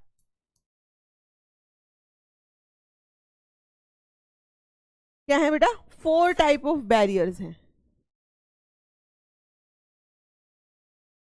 फर्स्ट वन जो है आपका, that is the physical barrier. उसमें आता है सबसे पहले आपका स्किन। हमारी बॉडी में हमारी जो पूरी बॉडी है, it is covered by the skin, और स्किन जो है प्रोटेक्ट करती है कि माइक्रो ऑर्गेनिज्म बॉडी में एंटर ना कर सके। So skin is the main barrier which prevent the entry of the micro organism. Skin हो गई। सेकेंड ये हो गई फर्स्ट। सेकेंड नंबर पे है आपका mucus coating of the epithelium lining the respiratory, gastrointestinal and urogenital tract also and trap the microbes entering our body. हमने पढ़ा है कि हमारा जो रेस्पिरेटरी सिस्टम है पूरे वहां पर क्या है, म्यूकस है, गॉबलेट सेल्स होते हैं, म्यूकस सिक्रेटिंग सेल्स होते हैं जो म्यूकस को सिक्रेट करते हैं।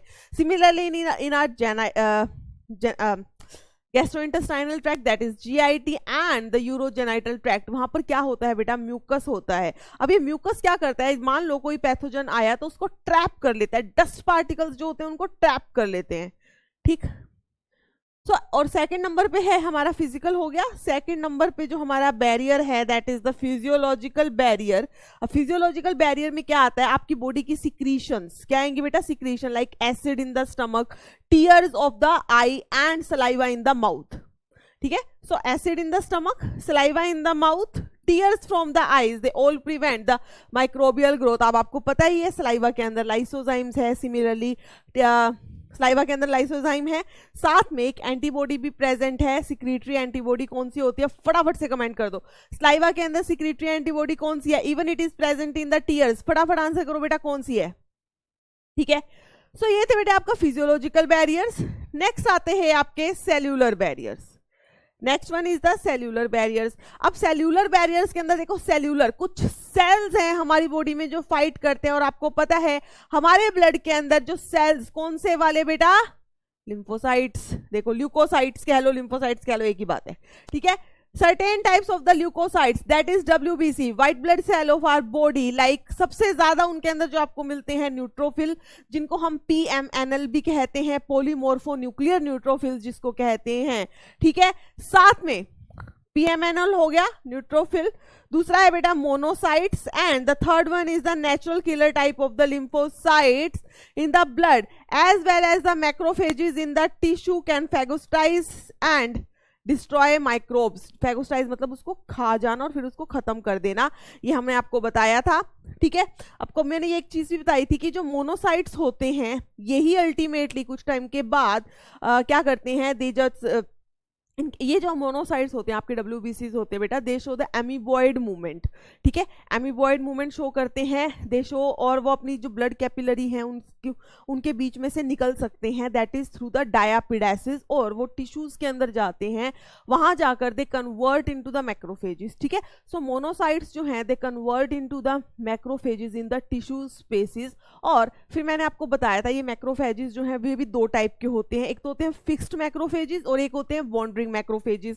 वॉन्डरिंग कौन से थे, जो घूमते फिरते रहते हैं। फिक्स्ड मतलब एक टिश्यू के अंदर गए, एक ऑर्गन के अंदर गए और वहां जाकर फिक्स हो गए, जैसे कि लीवर के अंदर आपके कफर सेल्स होते हैं, ठीक है। वैसे ही आपको मैंने लंग्स के अंदर भी बताए हुए हैं, वहां पर भी होते हैं। फिर आपके होते हैं बेटा बोन के अंदर होते हैं, लाइक ओस्टियोक्लास्ट होते हैं, ये सब क्या होते हैं, they are the fixed macrophages. क्या है ये, these are the fixed macrophages which can phagocytize and destroy the microbe. Clear है इतनी बात। तो हमने दो बैरियर्स कर लिए, सॉरी तीन कर लिए, physical, physiological, cellular, and the last one is the cytokine barrier. Cytokine barrier जिसमें बहुत इंपॉर्टेंट है इंटरफेरॉन्स। इंटरफेरॉन्स बेटा फिर से एक बार रिवाइज करने की कोशिश करो, याद करने की कोशिश करो। मैंने आपको क्या बताया था कि मान लो एक सेल था आपकी बॉडी का, उसको किसी वायरस ने इन्फेक्ट किया। अब ये सेल क्या करता है, ये कहता है चलो भाई मेरे को तो हो गया, मैं अपने दोस्तों को बचाता हूँ। तो वो वायरस जो है कुछ केमिकल सब्सटेंसेस रिलीज करते हैं जिनको हम कहते हैं interferons. These are the low molecular weight chemicals. Interferons क्या होते हैं, लो मोलिकुलर वेट प्रोटीन्स ही कह लो इनको, वो होते हैं, ठीक है, रिलीज करते हैं। अब ये जो इंटरफेरॉन्स हैं ये दूसरे सेल्स जो अभी अनइन्फेक्टेड हैं, वो सेल्स इन्फेक्ट नहीं हुए हैं, उनके पास जाते हैं और इनको इंफॉर्मेशन देते हैं कि अरे देखो भाई वायरस ने हमला कर दिया। तो जो आपका सेल का अल्टीमेटली सेल, हमारे सेल का जो मास्टरमाइंड होता है दैट इज द न्यूक्लियस, ठीक है। तो इंफॉर्मेशन न्यूक्लियस के पास जाती है, तो न्यूक्लियस क्या करता है, न्यूक्लियस जो है कुछ एंटी वायरल प्रोटीन रिलीज कर देता है, या यूं कह लो एंटी ट्रांसलेशन प्रोटीन रिलीज करता है, ताकि जिससे क्या होता है, ये प्रोटीन्स क्या करते हैं, दूसरे सेल्स को क्या करते हैं कि एक्टिवेट कर लेते हैं खुद को, कि भाई अब ना अगर वायरस आया तो हम वायरस को यहाँ पे क्या नहीं करने देंगे, उसको डिवाइड नहीं करने देंगे, रेप्लिकेट नहीं करने देंगे। आपको याद रखना है ये जो है ये वायरस को मारते नहीं है, बस ये उस वायरस का आगे रेप्लिकेशन नहीं होने देते हैं। सो हमने क्या लिखा, virus infected cells secrete some proteins called interferon. These are the low molecular protein. ये interferon क्या करते हैं? They just protect the non infected cells from the further viral infection. ये फर्दर अगर वायरल इन्फेक्शन ना हो उससे जो है आपकी बॉडी को प्रोटेक्ट करके रखते हैं. कैसे करते हैं मैंने आपको अभी बता दिया और पूरा फिनोमेना ऑलरेडी वैसे कर भी चुके हैं. डायरेक्ट क्वेश्चन ये आता है साइटोकाइन बैरियर में क्या होता है? इंटरफेरोन. इंटरफेरोन क्या करते हैं? They are the low molecular weight protein होते हैं, नॉन इन्फेक्टेड सेल्स को बचाते हैं फ्रॉम द वायरस इन्फेक्शंस. ठीक है, चलो ये थी बेटा आपकी इनेट इम्यूनिटी. फिर हम बात करते हैं एक्वायर्ड. एक्वायर मतलब एक्वायर करना. सो एक्वायर्ड इज वो इम्यूनिटी जो आपको आफ्टर बर्थ मिलती है. वो इम्यूनिटी जो आपको आफ्टर बर्थ मिलती है. और ये किसके थ्रू होती है बेटा? एंटीबॉडी के थ्रू होती है. ठीक है, and it is of specific nature. कैसी होती है ये बेटा? स्पेसिफिक नेचर टाइप की होती है. So acquired immunity on the other hand is the pathogen specific. हर एक पैथोजन के लिए स्पेसिफिक टाइप ऑफ एंटीबॉडी बन जाती हैं. Specific pathogen it is characterised by the memory. बहुत इंपॉर्टेंट है, characterised by the memory. This means when our body, and ये मैंने आपको बताया था कि पहली बार जब आपको एक चीज किसी वायरस ने किसी भी माइक्रो ऑर्गेनिज्म ने इन्फेक्ट किया तो आपकी बॉडी एक रिस्पॉन्स शो करती है. वो रिस्पॉन्स बहुत ज्यादा हाईली इंटेंस नहीं होता, लो इंटेंसिटी का होता है. That is known as the primary response. But साथ साथ में वहां पर क्या हुआ कि जो आपके बी सेल्स से, देखो बेटा एक्वायर्ड इम्यूनिटी के अंदर आपका बी और टी सेल दोनों इन्वॉल्व होंगे. वहां पर क्या होंगे? जो बी और टी सेल्स हैं वो अपना जो अपने पहली बार आपको किसी ने इन्फेक्शन हुआ था ना उसकी एक है ना याददाश्त बना लेते हैं. वो कहते हैं अब तुम आओ, अब हम तुमसे बदला लेंगे. और वो याददाश्त कैसे बनाते हैं? In the form of the memory cells. अब वो मेमोरी बी सेल्स भी होते हैं और मेमोरी टी सेल्स भी होते हैं. ठीक है, बट पहली बारी में उसने अच्छा खासा इन्फेक्शन कर दिया बट आपकी बॉडी ने मेमोरी सेल्स बना लिए. ठीक है जी. तो अब क्या हुआ? मान लो वो पैथोजन फिर से आता है, फिर से आपकी बॉडी में आता है.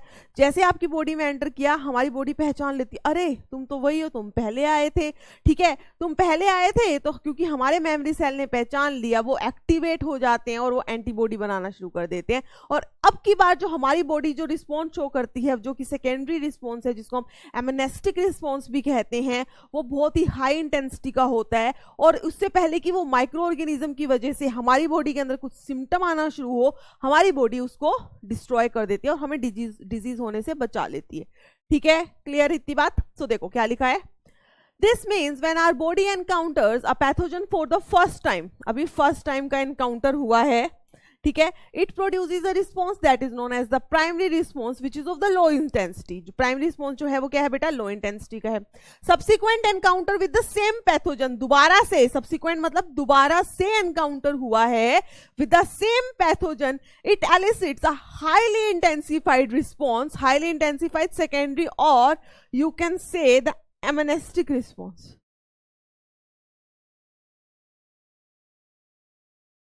Highly intensified secondary or the amnestic response. This is ascribed to the fact that our body appears to have memory of the primary infection.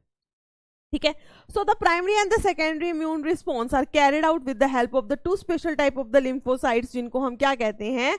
B and the T lymphocytes. जो कि कौन सी है बेटा? आपकी B and the T lymphocytes. Clear? चलो अब ये बी और टी लिम्फोसाइट्स बेसिकली क्या करते हैं? ये बनाते हैं बेटा एंटीबॉडीज. मेनली एंटीबॉडी जो है they are form by the B lymphocytes. B lymphocyte जैसे एक्टिवेट होती है ना तो वो दो टाइप के सेल बनाती है. मान लो कोई पैथोजन आया था तो ये आपके बी सेल्स थे, इसको जो है बेटा पैथोजन मिला. जैसे ही इसको पैथोजन मिलता है ये दो टाइप के सेल बना देता है. One is the plasma cells and other one is the memory cells. और ये जो प्लाज्मा सेल्स हैं यही अल्टीमेटली क्या बनाती हैं? Antibody to fight against the infection, to fight against the infection. So the B lymphocytes जो होते हैं they produce an army of the protein in response to the pathogen into our blood to fight with them. ठीक है, और इन proteins को हम क्या कहते हैं? This proteins are known as the antibody. ये क्या होती है बेटा? एंटीबॉडी होती हैं. The T cells themselves do not secrete. अब टी सेल्स जो हैं वो एंटीबॉडी सिक्रीट नहीं करते, but they actually help the B cells to produce the antibody. So the T cells themselves do not produce the antibody, but they help the B cells to produce them. But वो B cells जो हैं उनको help करते हैं कि वो antibody बना सकें. अब अगर हम एक एंटीबॉडी का स्ट्रक्चर देखते हैं तो यहां पर आपको 4 पॉलीपेप्टाइड चेन देखने को मिलती हैं. इट हैव 4 पॉलीपेप्टाइड चेन, जिसमें से 2 लाइट चेन हैं और 2 हैवी चेन हैं. जो ये छोटे वाली हैं these are the light chain, और ये जो बड़े वाली हैं इनको कहते हैं हम heavy chain. So this one is the heavy chain. ठीक है बेटा, और ये क्या है आपकी छोटे वाली इज द लाइट चेन. अब अगर आप हैवी और लाइट चेन के अंदर देखोगे तो अगर इस चेन को देखो बेटा, ये वाला जो पोर्शन है ये वाला, और इस हैवी चेन के अंदर ये वाला पोर्शन, इस पोर्शंस को ऊपर वाला जो ऊपर का ब्लू, ये नीचे का येलो, इनको हम कहते हैं वेरिएबल रीजन. क्या कहते हैं? Variable region. So these are the variable region. और जो ये नीचे वाले हैं इनको हम क्या कह देते हैं? Constant region. क्या कहते हैं बेटा? हैवी और लाइट चेन तो लिख ही रखा है, इसको हम रब कर देते हैं, यहां से कंफ्यूज नहीं होंगे. ठीक है, तो वो क्या है? Variable region. और इसको भी इधर लिख देते हैं. These are the constant region. अब अगर आप वेरिएबल रीजन पे देखोगे तो यहां पर ये कुछ पॉइंट्स हैं जिनको क्या बोला है? Antigen binding site. ठीक है, इनको क्या बोला है बेटा? Antigen binding site. यहां पर जो है एंटीजन आकर जो है अटैच करता है. एंटीजन जो है बेटा आकर अटैच करता है. सिंपल सी बात है. ठीक है, सो अब क्योंकि यहाँ पे 2 हैवी चेन है, 2 लाइट चेन, हम एंटीबॉडी को रिप्रेजेंट करते हैं बाय H2L2. किससे रिप्रेजेंट करेंगे बेटा? H2 से और L2 से. So different type of antibody are produced in the body like IgA, IgM, IgG, IgE and IgD. ठीक है, a cartoon of the antibody is shown because the antibodies जो है they are found in the blood. तो इस response को हम क्या कहते हैं? Humoral immune response. जो रिस्पॉन्स आपकी बॉडी शो करती है with the help of the antibody, उसको क्या बोलेंगे बेटा? Humoral immune response. क्या बोलेंगे? Humoral immune response. बात रही अब IgA, IgM, IgG and IgD, IgE, ये सब एंटीबॉडीज मैंने आपको बिल्कुल डिटेल में कराई थी. उनका स्ट्रक्चर करवाया था, उनका फंक्शन करवाया था, कब कौन सी रिलीज होती है. लाइक जब एलर्जी होती है तो IgE सबसे ज्यादा रिलीज होती है. Secretory antibodies is the IgA. और मैंने आपको ये भी बताया था कौन सी एंटीबॉडी का साइज बहुत कम होता है, कौन सी एंटीबॉडी मेनली प्राइमरी रिस्पॉन्स में रिलीज होती है, कौन सी एंटीबॉडी सेकेंडरी रिस्पॉन्स में रिलीज होती है. अगर आपको याद आ रहा हो तो प्राइमरी रिस्पॉन्स में लाइक IgM सबसे ज्यादा रिलीज होती है, सेकेंडरी में IgG रिलीज होती है. याद आ रहा है? चलो, अब अगर हम बात करते हैं सेकेंड टाइप ऑफ रिस्पॉन्स की, जो कि टी लिम्फोसाइट्स की वजह से होता है, टी सेल्स की वजह से होता है, तो उसे हम क्या कहते हैं बेटा? सेल मीडिएटेड इम्यून रिस्पॉन्स और the cell mediated immunity, CMI.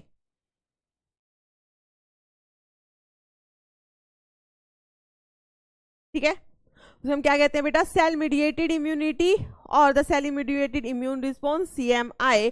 यहां पर टी लिम्फोसाइट्स जो होते हैं, सेल मीडिएटेड इम्यूनिटी किसकी वजह से होती है बेटा?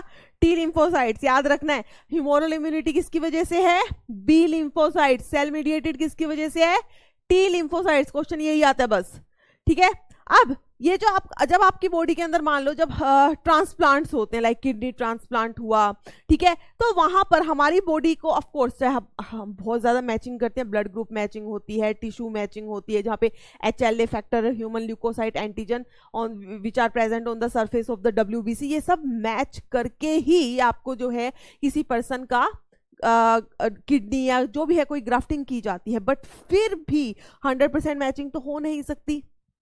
तो क्या होता है कि आपकी बॉडी के लिए, जब भी आपकी बॉडी के अंदर कुछ आएगा, आपकी बॉडी उसको क्या कैसे परसीव करती है? As the antigen. कि बाहर की कोई चीज अंदर आई है तो हमारी बॉडी तो भाई उसको मारना शुरू कर देती है.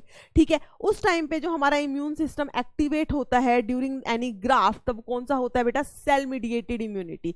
सेल मीडिएटेड इम्यून सिस्टम जो है हमारा एक्टिव हो जाता है जब भी आपकी बॉडी में कोई ग्राफ्ट डाला जाता है. और अब क्योंकि आपको तो ग्राफ्ट डाला है आपको जिंदा रखने के लिए, तो उन पर्सन को इम्यूनोसप्रेसेंट्स पे रखा जाता है जो आपके इम्यून सिस्टम को सप्रेस करते हैं, उसको शांत रखते हैं कि बेटा रुक जाओ, इसे तुम्हें एक्सेप्ट करना ही पड़ेगा। तो उसमें जैसे लाइक कोर्टिकोस्टेरॉइड्स दिए जाते हैं, ठीक है, ताकि आपके इम्यून सिस्टम को थोड़ा सप्रेस कर सके और आपकी बॉडी जो है उस नए ग्राफ्ट को अपना सके। क्लियर? All clear?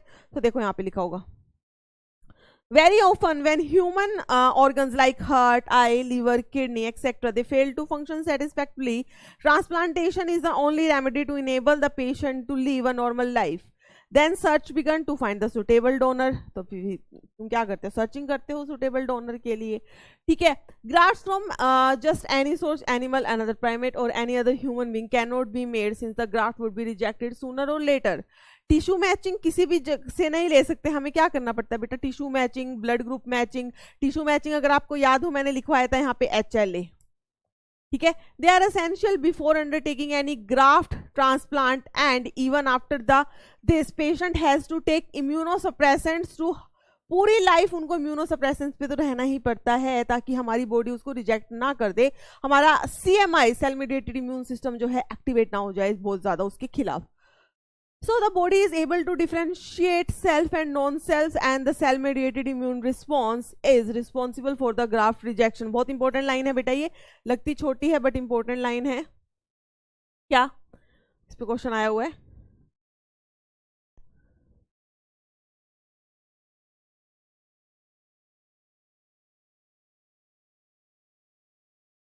हमारी बॉडी की एबिलिटी अपने पराये को पहचानने की, साथ में हमारा CMI cell mediated immune response जो है वो रिस्पॉन्सिबल होता है फॉर यानी ग्राफ्ट रिजेक्शन को ली, ठीक है। क्लियर है?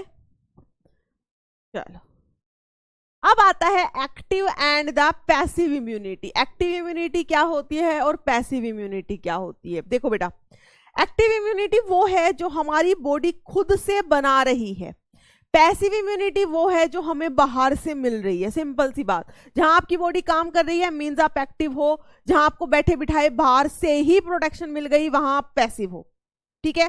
तो एक्टिव इम्यूनिटी कौन सी है? जहां आपकी बॉडी खुद से काम करेगी।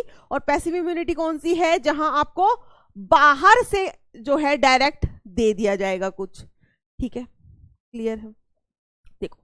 When a host is exposed to the antigen, which may be in the form of the living or the dead microbes or the other proteins, antibodies are produced in our host body. हमको जब भी कोई infection होता है तो हमारी body क्या करती है बेटा? एंटीबॉडीज बनाती है खुद से। तो इस टाइप की इम्यूनिटी को हम क्या कहते हैं? Active immunity. चलो जी, एक्टिव इम्यूनिटी अभी भाई पहली बार जब प्राइमरी रिस्पॉन्स होता है वो स्लो होता है, ये हम पहले कर चुके हैं कि पहली बार वो स्लो है, पहले वो उसको जानेगा पहचानेगा, है ना, तो उसमें टाइम लगता है। And it take time to give its full effective response, तो इसको धीरे धीरे ही वो क्या होती है? बढ़ती है। Injecting the microbes deliberately during immunisation, जब आपको इंजेक्शन लगते हैं, वैक्सीन लगते हैं, लाइक आजकल कोरोना वैक्सीन चली हुई है, तो उसमें क्या करते हैं? आपको डेड माइक्रोब्स जो है आपकी बॉडी में दिए जाते हैं ताकि आप पहले से ही उस माइक्रोब को पहचान लो। अब क्योंकि वो डेड है, आपको इन्फेक्शन तो नहीं कर पाएगा, आपके अंदर डिजीज तो उतनी बड़ी नहीं कर पाएगा, बट आपकी बॉडी उसको पहचान लिया और हमारी बॉडी ने क्या बना लिया? उसके लिए मेमोरी सेल्स बना लिए, ठीक है। So, injecting the microbes deliberately during immunization or infectious organisms gaining access into the body during natural infection induce active immunity. अब चाहे हमारी बॉडी में कैसे भी इन्फेक्शन गया हो बट हमारी बॉडी खुद से एंटीबॉडी बना रही है तो वो है आपकी एक्टिव इम्यूनिटी। चलो ये इतनी बात हो गई। फिर दूसरा आता है बेटा, जब आपको रेडीमेड एंटीबॉडीज दे दी जाएं, समझ रहे हो, रेडीमेड बाहर ही एंटीबॉडी बनाई थी और आपकी बॉडी में सीधा डाल दी गई ताकि आपको प्रोटेक्शन मिल जाए, that is the passive immunity. When the readymade antibodies are directly given to protect the body against the foreign agents, it is considered as the passive immunity. तब उसको हम क्या कहते हैं बेटा? पैसिव इम्यूनिटी कहते हैं।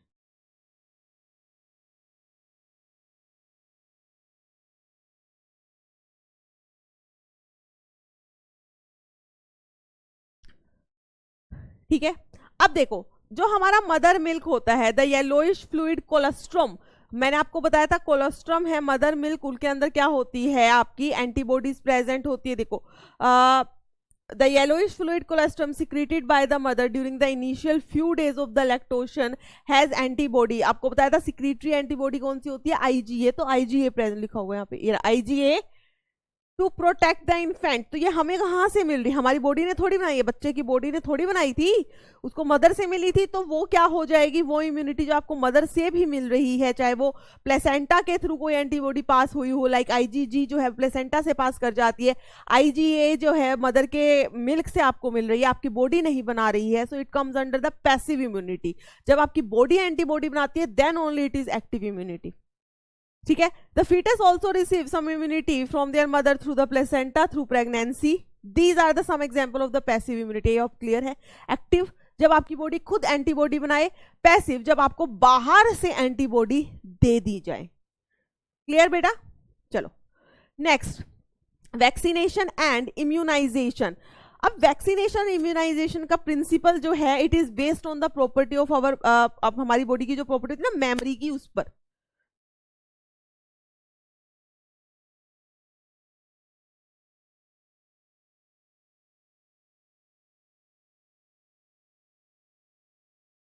The principle of the immunization or vaccination is based on the property of the immune system in vaccination.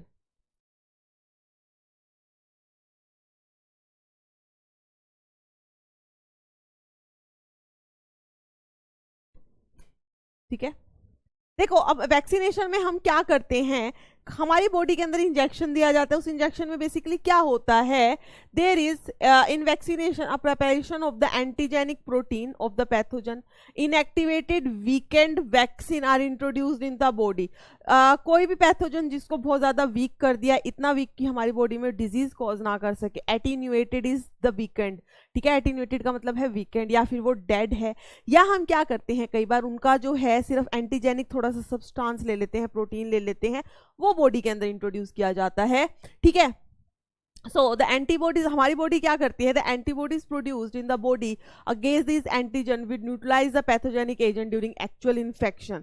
The vaccine also generate the memory B and T cells. Vaccine की वजह से क्या होता है, B and T sales बना लेती हैं। Vaccination की वजह से क्या होती है, हमारी बॉडी में मेमोरी बन जाती है, ताकि जब दोबारा इन्फेक्शन होगा तो हमारी बॉडी उनको फटाफट से खत्म कर देगी। ठीक है, the pathogen quickly on subsequent infection overwhelm the invaders with massive production of the antibody. If a person is infected with some deadly microbes to which quick immune response is required as in the tetanus, we need to directly inject the preformed antibodies or the antitoxin preparation candidate.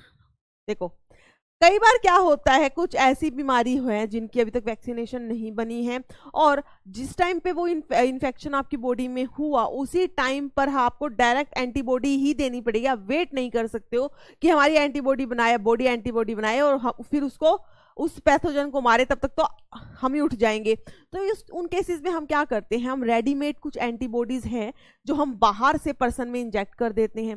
Like किसी को जब snake bite हो जाता है तो उसको हम क्या देते हैं, एंटी सीरम, एंटी टॉक्सिन, उस स्नेक के खिलाफ जो है एंटीबॉडीज देते हैं, जिसको हम क्या कहते हैं, anti toxin, means toxin against the toxin. देखो क्या लिखा हुआ है, a preparation containing the antibodies to the toxin. Even in cases of the snake bite the injection which is given to the patient contains the preformed antibodies against the snake venom. The type of immunization is called the passive immunization. समझ रहे हो आप इस बात को? बेटा जब हम वैक्सीनेशन करते हैं तो vaccination comes under the active immunity. उसमें आप डेड माइक्रोब देते हो बट हमारी बॉडी एंटीबॉडी बना लेती है। बट कुछ ऐसे डिजीजेज हैं जहां पर आपको डायरेक्ट एंटीबॉडी ही बॉडी को देनी पड़ती है, वो किस में आएगा, पैसिव के अंदर। क्लियर? और ये ऑफ कोर्स शॉर्ट टर्म का होता है, जब आपने दिया एंटीबॉडीज उसने, हमारी बॉडी ने एंटीबॉडीज यूज कर ली और वो खत्म, दोबारा से स्नेक बाइट हुई तो आप ये नहीं कहोगे अरे तुम्हें तो पहले स्नेक बाइट हुई, मैंने एंटीबॉडी दी थी, तुम्हारे पास तो होंगी। नहीं भाई, वो खत्म हो चुकी, दोबारा स्नेक बाइट हुई तो तुम्हें दोबारा एंटीबॉडी देनी पड़ेगी। हमारी बॉडी कुछ नहीं रखती इस केस में। ठीक है, अब ये जो वैक्सीन बनाने के तरीके काफी सारे हैं, मैंने आपको लिखवाया। There are the first generation vaccine, second generation vaccine and the third generation vaccine. First generation vaccine कौन सी होती है, जिसके अंदर आपकी पोलियो वैक्सीन आ जाती है। ठीक है, जितनी भी आप वैक्सीन देते हो ना, डीपीटी वैक्सीन वगैरह, वो सब उसके अंदर आती है। सेकंड जनरेशन वैक्सीन जो है वहां पर आप यूज कर रहे हो रिकॉम्बिनेंट डीएनए टेक्नोलॉजी को। देखो, recombinant DNA technology has allowed the production of the antigenic polypeptide of the pathogen in bacteria और the yeast. Recombinant DNA technology जब हम बायोटेक्नोलॉजी करेंगे तब आपको समझ आएगा कि ये क्या करते होते हैं, इसमें क्या से करते हैं, ठीक है। So vaccine producing using this approach allow large production and hence greater availability for the immunization। इसमें एग्जाम्पल है आपका बेटा hepatitis B vaccine produced from the yeast. अब होता क्या है, ये तो हो गई आपकी सेकंड जनरेशन, रिकम्बिनेंट जो है वो सेकंड जनरेशन ऑफ वैक्सीन में आता है। अभी कुछ जो रिसर्च चल रही है that is going on the type 3 vaccine जो हमारी है डीएनए वैक्सीन, उस पर रिसर्च चल रही है और उसको शायद I think hepatitis B vaccine अभी रिकम्बिनेंट तरीके से तो बनाई हुई है, बट डीएनए वैक्सीन भी बनाने की कोशिश की जा रही है। मतलब ये वैक्सीन क्या होते हैं, कई बार क्या होते हैं वैक्सीन तो एक तो हमें लार्ज स्केल पर चाहिए, ठीक है, लार्ज स्केल पर चाहिए तो इनसे पॉसिबल नहीं हो पा रही है। रिकम्बिनेंट डीएनए टेक्नोलॉजी भी हमने इसलिए यूज की है क्योंकि लार्ज स्केल पॉपुलेशन इतनी बढ़ती जा रही है, लार्ज स्केल पर हम प्रोडक्शन कर सकते हैं।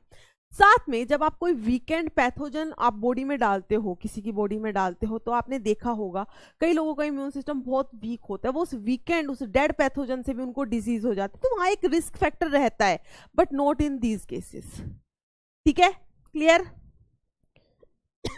सॉरी। नेक्स्ट आता है बेटा आपका एलर्जीज।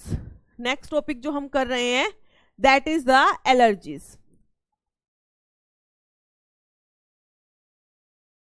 देखो एलर्जी आपको पता है जब फसल काटने का सीजन होता है, अभी देख लो इतना पोल्यूशन फैला हुआ है, ठीक है, बहुत लोगों को एस्थमेटिक अटैक आ रहे हैं, दिल्ली की तो खासकर हम बात कर रहे हैं तो एयर इंडेक्स इतना खराब हो रखा है, बहुत लोगों को एस्थमेटिक अटैक आ रहे हैं। साथ में अभी क्या है आपका फसल कट करने का सीजन होता है तो वहां से जो है ना हे रिलीज होता है, जब आप फसल को काटते हैं ना तो वो एक बुरा बुरा सा हे जो होता है वो रिलीज होता है, उससे भी काफी लोगों को इन्फेक्शन होता है, एलर्जी होती है जिसको आप हे फीवर कह देते हो, ठीक है। सो ये होते हैं एलर्जीज। अब ये एलर्जी क्यों होती है, मैंने आपको एक सिंपल सी चीज बताई थी, जब भी कोई एलर्जन फर्स्ट टाइम पे जब भी कोई allergen allergy causing agent is called as the allergen, जिस भी एजेंट से आपको एलर्जी हो जाती है उसको आप क्या कहते हो बेटा, एलर्जन कहते हो भाई, सिंपल, ठीक है। तो जब भी ये एलर्जन आपकी बॉडी में फर्स्ट टाइम एंटर करता है तो आपको कुछ नहीं होगा, तब क्या होगा आपका, ये एलर्जन क्या करता है बी सेल्स पे जाता है और वहां से बी सेल्स जो हैं आपकी एंटीबॉडी रिलीज करते हो, एक specific type of antibody release होती है इन इंडिविजुअल्स के अंदर, that is the IgE antibody. कौन सी बेटा, आईजीई। अब ये आईजीई एंटीबॉडी जो है ये क्या करती है, ये मास्ट सेल्स पे जाकर उनके सरफेस पे जाकर अटैच हो जाती है। ये था पहली बार जब उसको एलर्जन मिला। अब मान लो सेकंड टाइम पे दोबारा से उसको वही एलर्जन मिलता है, तो वो एलर्जन अब क्या करेगा, सीधा वो जो मास्ट सेल्स जो सेंसिटाइज्ड हो गए थे, क्या कहते हैं सेंसिटाइज्ड, मास्ट सेल्स क्या हो गए सेंसिटाइज्ड, मींस उनके ऊपर आईजीई लग गई थी। अब ये जो आपका एलर्जन आया ये उस आईजी पे ई पे जाके अटैच हो जाएगा, मास्ट सेल्स जो हैं एक्टिव हो जाते हैं, अल्टीमेटली बस्ट करते हैं और वहां से रिलीज होता है हिस्टामिन। हिस्टामिन आपको पता है, हिस्टामिन ना वेजोडायलेटर क्या करता है, सारा जो आपका इन्फ्लामेशन कर देता है, बहुत सारी चीजें हैं जो होने स्टार्ट हो जाती हैं, ठीक है। चलो अब देखो यहां पढ़ो, What is allergy? Allergy is basically the exaggerated response of our immune system. हमें कुछ नहीं हो लेकिन कुछ लोगों को होता है, they are sensitive. So the exaggerated response,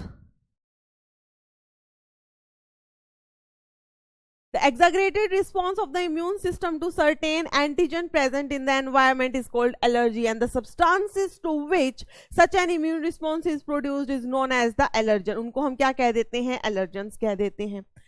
The antibodies produced in these types are of the IgE type. अभी मैंने आपको बताया कौन सी एंटीबॉडी प्रोड्यूस होती है, IgE वाली। Common example of the allergen, normally जो एलर्जन जिनसे लोग को एलर्जी होती है वो क्या है बेटा, डस्ट है, pollen, animal dander etcetera. Now symptoms क्या होते हैं एलर्जिक रिएक्शन के,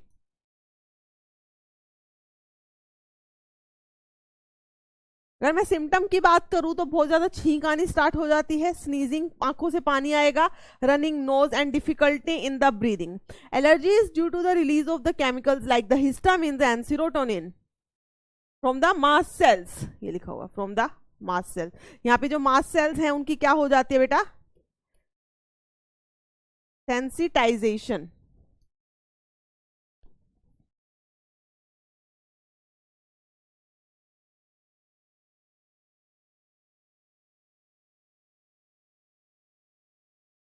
सेंसिटाइज मास्ट सेल्स हैं, दोबारा से एलर्जन मिलेगा तो ये हिस्टामिन और सीरोटोनिन रिलीज करवाएंगे। For determining the cause of the allergy, the patient is exposed to or injected with very small doses of the possible allergens and reactions studied. अब कई बार तो पता ही नहीं लगता कि किसी को तो पता होता है कि हाँ मुझे तो इसी से एलर्जी है, बट कुछ लोगों को नहीं पता चलता। तो उसमें डॉक्टर क्या करते हैं, जो नॉर्मल जो बेसिक एलर्जेंस होते हैं उनकी थोड़ी थोड़ी डोज देते हैं और देखते हैं कि रिएक्शन क्या हो रही है, इतनी डोज जिसको हम कंट्रोल कर सके, ताकि हमें पता लगे what is the cause of the allergy, allergen है कौन सा आखिर। ठीक है।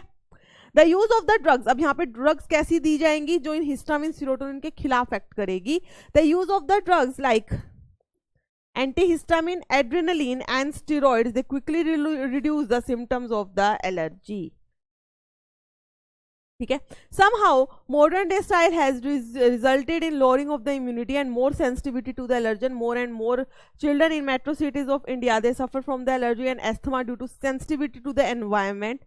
This could be because of the protected environment providing early in the life. अब जब जितने बच्चे को आप जितना ऐसे करोगे ना, अरे अरे इधर नहीं जाना, मिट्टी में नहीं खेलना, बाहर नहीं निकलना, धुआं है, पोल्यूशन है, धूप है, ऐसे बच्चे और भी ज़्यादा नाजुक बन जाते हैं, उनका इम्यून सिस्टम अच्छे से डेवलप ही नहीं कर पाता और उनको एलर्जी के चांसेस बहुत ज़्यादा होते हैं।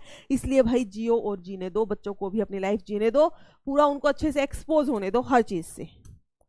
चलो, next is the auto immunity. What is auto immunity? Auto immunity is the memory based immunity. ठीक है, हमारी बॉडी को पता है अपना कौन है, पराया कौन है। Our body, our immune system can differentiate between the self and the non self and that is auto immunity. मतलब हमारी बॉडी खुद के सेल्स पर अटैक नहीं करती, उसको पता है ये मेरे अपने हैं, लेकिन अगर हमारी बॉडी में कुछ और आ जाए तो वो क्या करती है, अटैक करना शुरू कर देती है। ठीक है, तो उसको पता है। बट कुछ ऐसी वेरिएशंस हो जाती हैं समटाइम, कुछ जेनेटिक वेरिएशन की वजह से बेचारी हमारी बॉडी भी कंफ्यूज हो जाती है कि अपना कौन है, पराया कौन है, तो वो खुद के सेल्स को ही डिस्ट्रॉय करना शुरू कर देती है। तब हम क्या कहते हैं, auto immune disease. Auto immunity हमारे पास है, समझना है, अलग चीज है बेटा।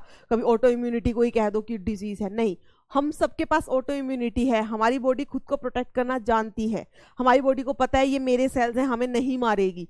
बट अगर हमारी बॉडी हमारे उन सेल्स को कंफ्यूजन हो जाए due to some genetic disease, तो हमारे सेल्स जो हैं, हमारे जो सेल्स हैं, हमारा जो इम्यून सिस्टम है वो हमारे ही सेल्स को खाना शुरू कर देता है। That is the auto immune disease. ठीक है, लाइक रूमेटॉइड आर्थराइटिस होती है, ठीक है, हाशिमोटोज डिजीज है, थायराइडाइटिस है, ये सब क्या होती हैं, these are the autoimmune diseases. ठीक है। So memory based acquired immunity involved in higher vertebrates based on the ability to differentiate foreign organism, that is pathogen, from the self cells. On one, higher vertebrates can distinguish foreign molecule as well as the foreign organism. Most of the experimental immunology deals with this. Sometimes due to genetic and other unknown causes the body attacks self cells. ठीक है, body क्या कर लेती है बेटा, self sales को attack कर लेते हैं। Auto immunity is the memory based acquired immunity. ठीक है, this result in damage of the body and it is called as the auto immune disease. अब इसमें एग्जाम्पल आप याद रख सकते हैं, लाइक द रूमेटॉइड आर्थराइटिस है, ग्रेव्स डिजीज है, हाशिमोटोज डिजीज है, ये सब क्या है आपकी ऑटो इम्यून डिजीज होती है। क्या होती है बेटा, ऑटो इम्यून डिजीज। ठीक है, नेक्स्ट आता है आपका इम्यून सिस्टम। अभी तक हम सिर्फ इम्यूनिटी की बात कर रहे थे, बी और टी सेल्स तो हैं ही, उसके अलावा हमारे इम्यून सिस्टम में क्या क्या चीजें इन्वॉल्व होती हैं। सो देखो, लिम्फोइड ऑर्गन्स, सबसे पहले हम बात कर लेते हैं लिम्फोइड ऑर्गन्स की।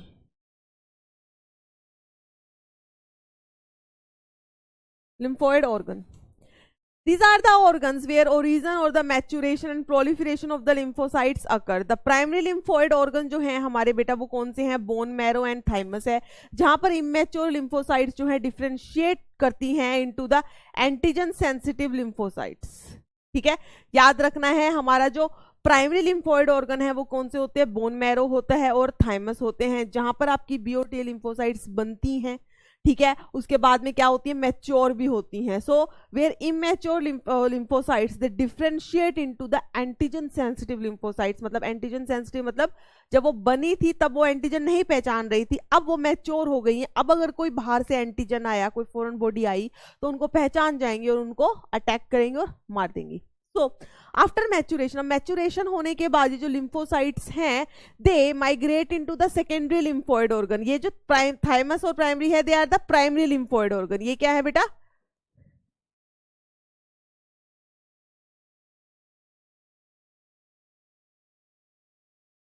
These are the primary lymphoid organ. अब मैच्योर होने के बाद जो ये एंटीबॉडी है they transport into the migrate into the secondary lymphoid organ. Secondary lymphoid organ में आपका इंक्लूड होता है spleen, lymph nodes, tonsils, Peyer's patches of the small intestine and the appendix. The secondary lymphoid organs जो हैं they provide the site। अब secondary, अब देखो वो जो आपकी प्राइमरी लिम्फोसाइट्स थी अब वो एंटीजन सेंसिटिव तो हो चुकी, अब वो कहती है अब लाओ एंटीजन मैं मारूंगी, तो एंटीजन से मिलवाने का काम जो है उनका कहां पर होता है? सेकेंडरी लिम्फोइड ऑर्गन में। ठीक है, तो सेकेंडरी लिम्फोइड ऑर्गन का काम क्या है बेटा? द सेकेंडरी लिम्फोइड ऑर्गन जो है they provide the site for interaction of the lymphocyte with the antigen. ठीक है, तो अगर आपसे कोई क्वेश्चन पूछे एक साइट कौन सी होती है जहां पर लिम्फोसाइट जो है एंटीजन से मिलता है, so these are the secondary lymphoid organ. ठीक है, which then proliferate to form become the effector cells. Effector cells बनने का मतलब है कि अब वो जो है लाइक बी लिम्फोसाइट्स को जैसे एंटीजन मिलेगा या तो वो प्लाज्मा सेल बना देंगी या फिर वो क्या बना देगी? मेमोरी सेल बना लेंगी, तो वो इफेक्टर सेल बन जाती हैं। ठीक है, the location of various lymphoid organ are shown in the human body. जैसे कि यहाँ पर बीच बीच में पूरी बॉडी पे लिम्फ नोड्स प्रेजेंट होते हैं। ठीक है, बीच में क्या है? थाइमस प्रेजेंट है। यहाँ पर आपको पूरी जो ब्लैक कलर की दिख रही है these are the lymphatic vessels. चलो, सबसे पहले बोन मैरो जो है it is the main lymphoid organ. Bone marrow क्या है? मेन लिम्फोइड ऑर्गन है जहां पर where all the blood cells including the lymphocytes are produced। thymus क्या होता है बेटा? This is the thymus। ये क्या है? thymus है। thymus जो है it is a lobed organ। क्या है? दो lobes प्रेजेंट है। It is located near the heart. कहां प्रेजेंट है? हार्ट के नियर, बीनीथ द स्टर्नम या ब्रेस्ट बोन जिसे कहते हैं।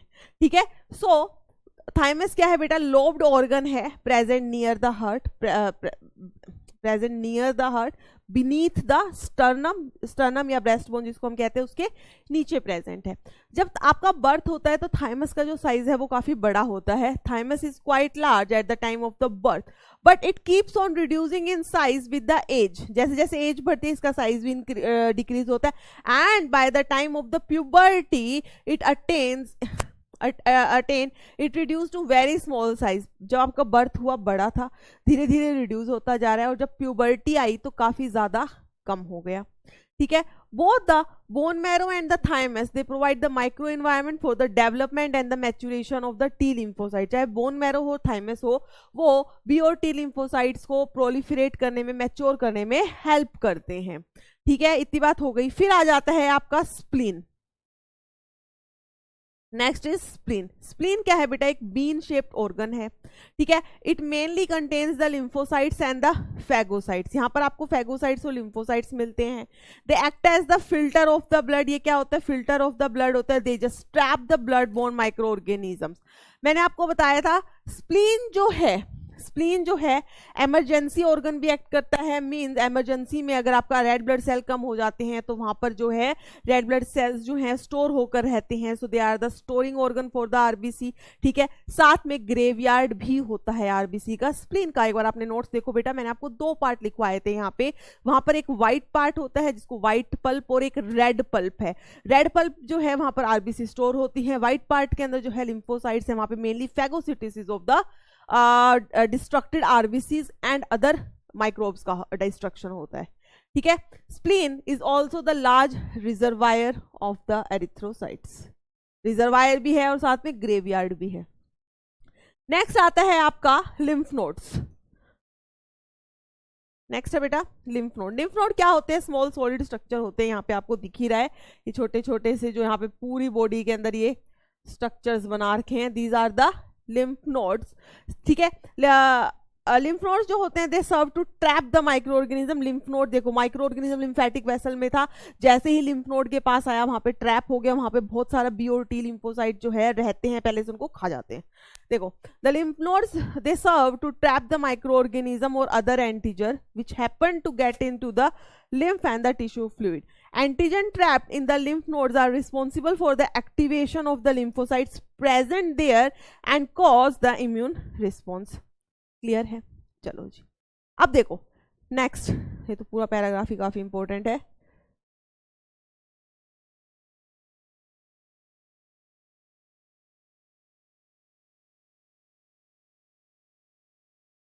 तो यहाँ क्या लिखा है बेटा, there is lymphoid tissue located along with in the lining of the major tract, specially the respiratory, digestive and the urogenital tract, जिसको हम क्या कहते हैं, mucosa associated lymphoid tissue MALT, and it constitutes about 50% of the lymphoid tissue in the human body, जो कि about 50% of lymphoid tissue बनाता है human body का।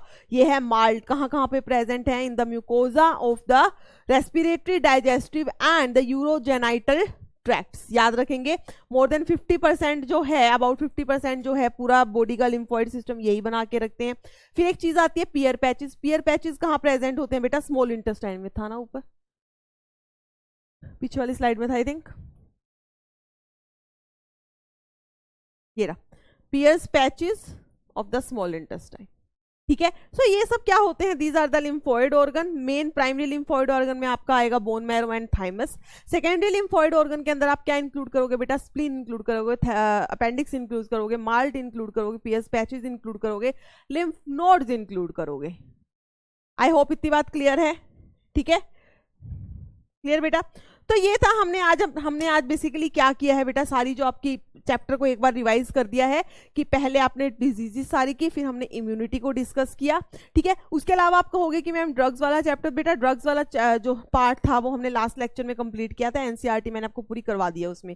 सिमिलरली एड्स और कैंसर भी हमने बहुत अच्छे से कर लिया। ये मुझे लगा था कि आपको इस पार्ट की एक बार रिविजन जरूर चाहिए फ्रॉम द एनसीईआरटी, तो हमने आज वो कर ली है। अब नेक्स्ट लेक्चर से हमारा नेक्स्ट चैप्टर स्टार्ट होने वाला है, और आपका इस बार अभी एक लाइव क्वेश्चन सेशन भी होने वाला है, जो आपके पीछे वाला चैप्टर था रिप्रोडक्टिव हेल्थ का, तो उसे ज्वाइन करना। अपना चैप्टर जो है अच्छे से पढ़ लेना, ताकि आप क्वेश्चंस अच्छे से डिस्कस कर सके, समझ आ सके। ठीक है आपको, तो बेटा नेक्स्ट चैप्टर हमारा नेक्स्ट लेक्चर में नेक्स्ट चैप्टर स्टार्ट होने वाला है। उससे पहले आप ये चैप्टर के नोट्स अच्छे से बना लो और अच्छे से रिवाइज कर लो, और अब मिलते हैं हम नेक्स्ट लेक्चर में। तब तक के लिए थैंक यू एंड बाय।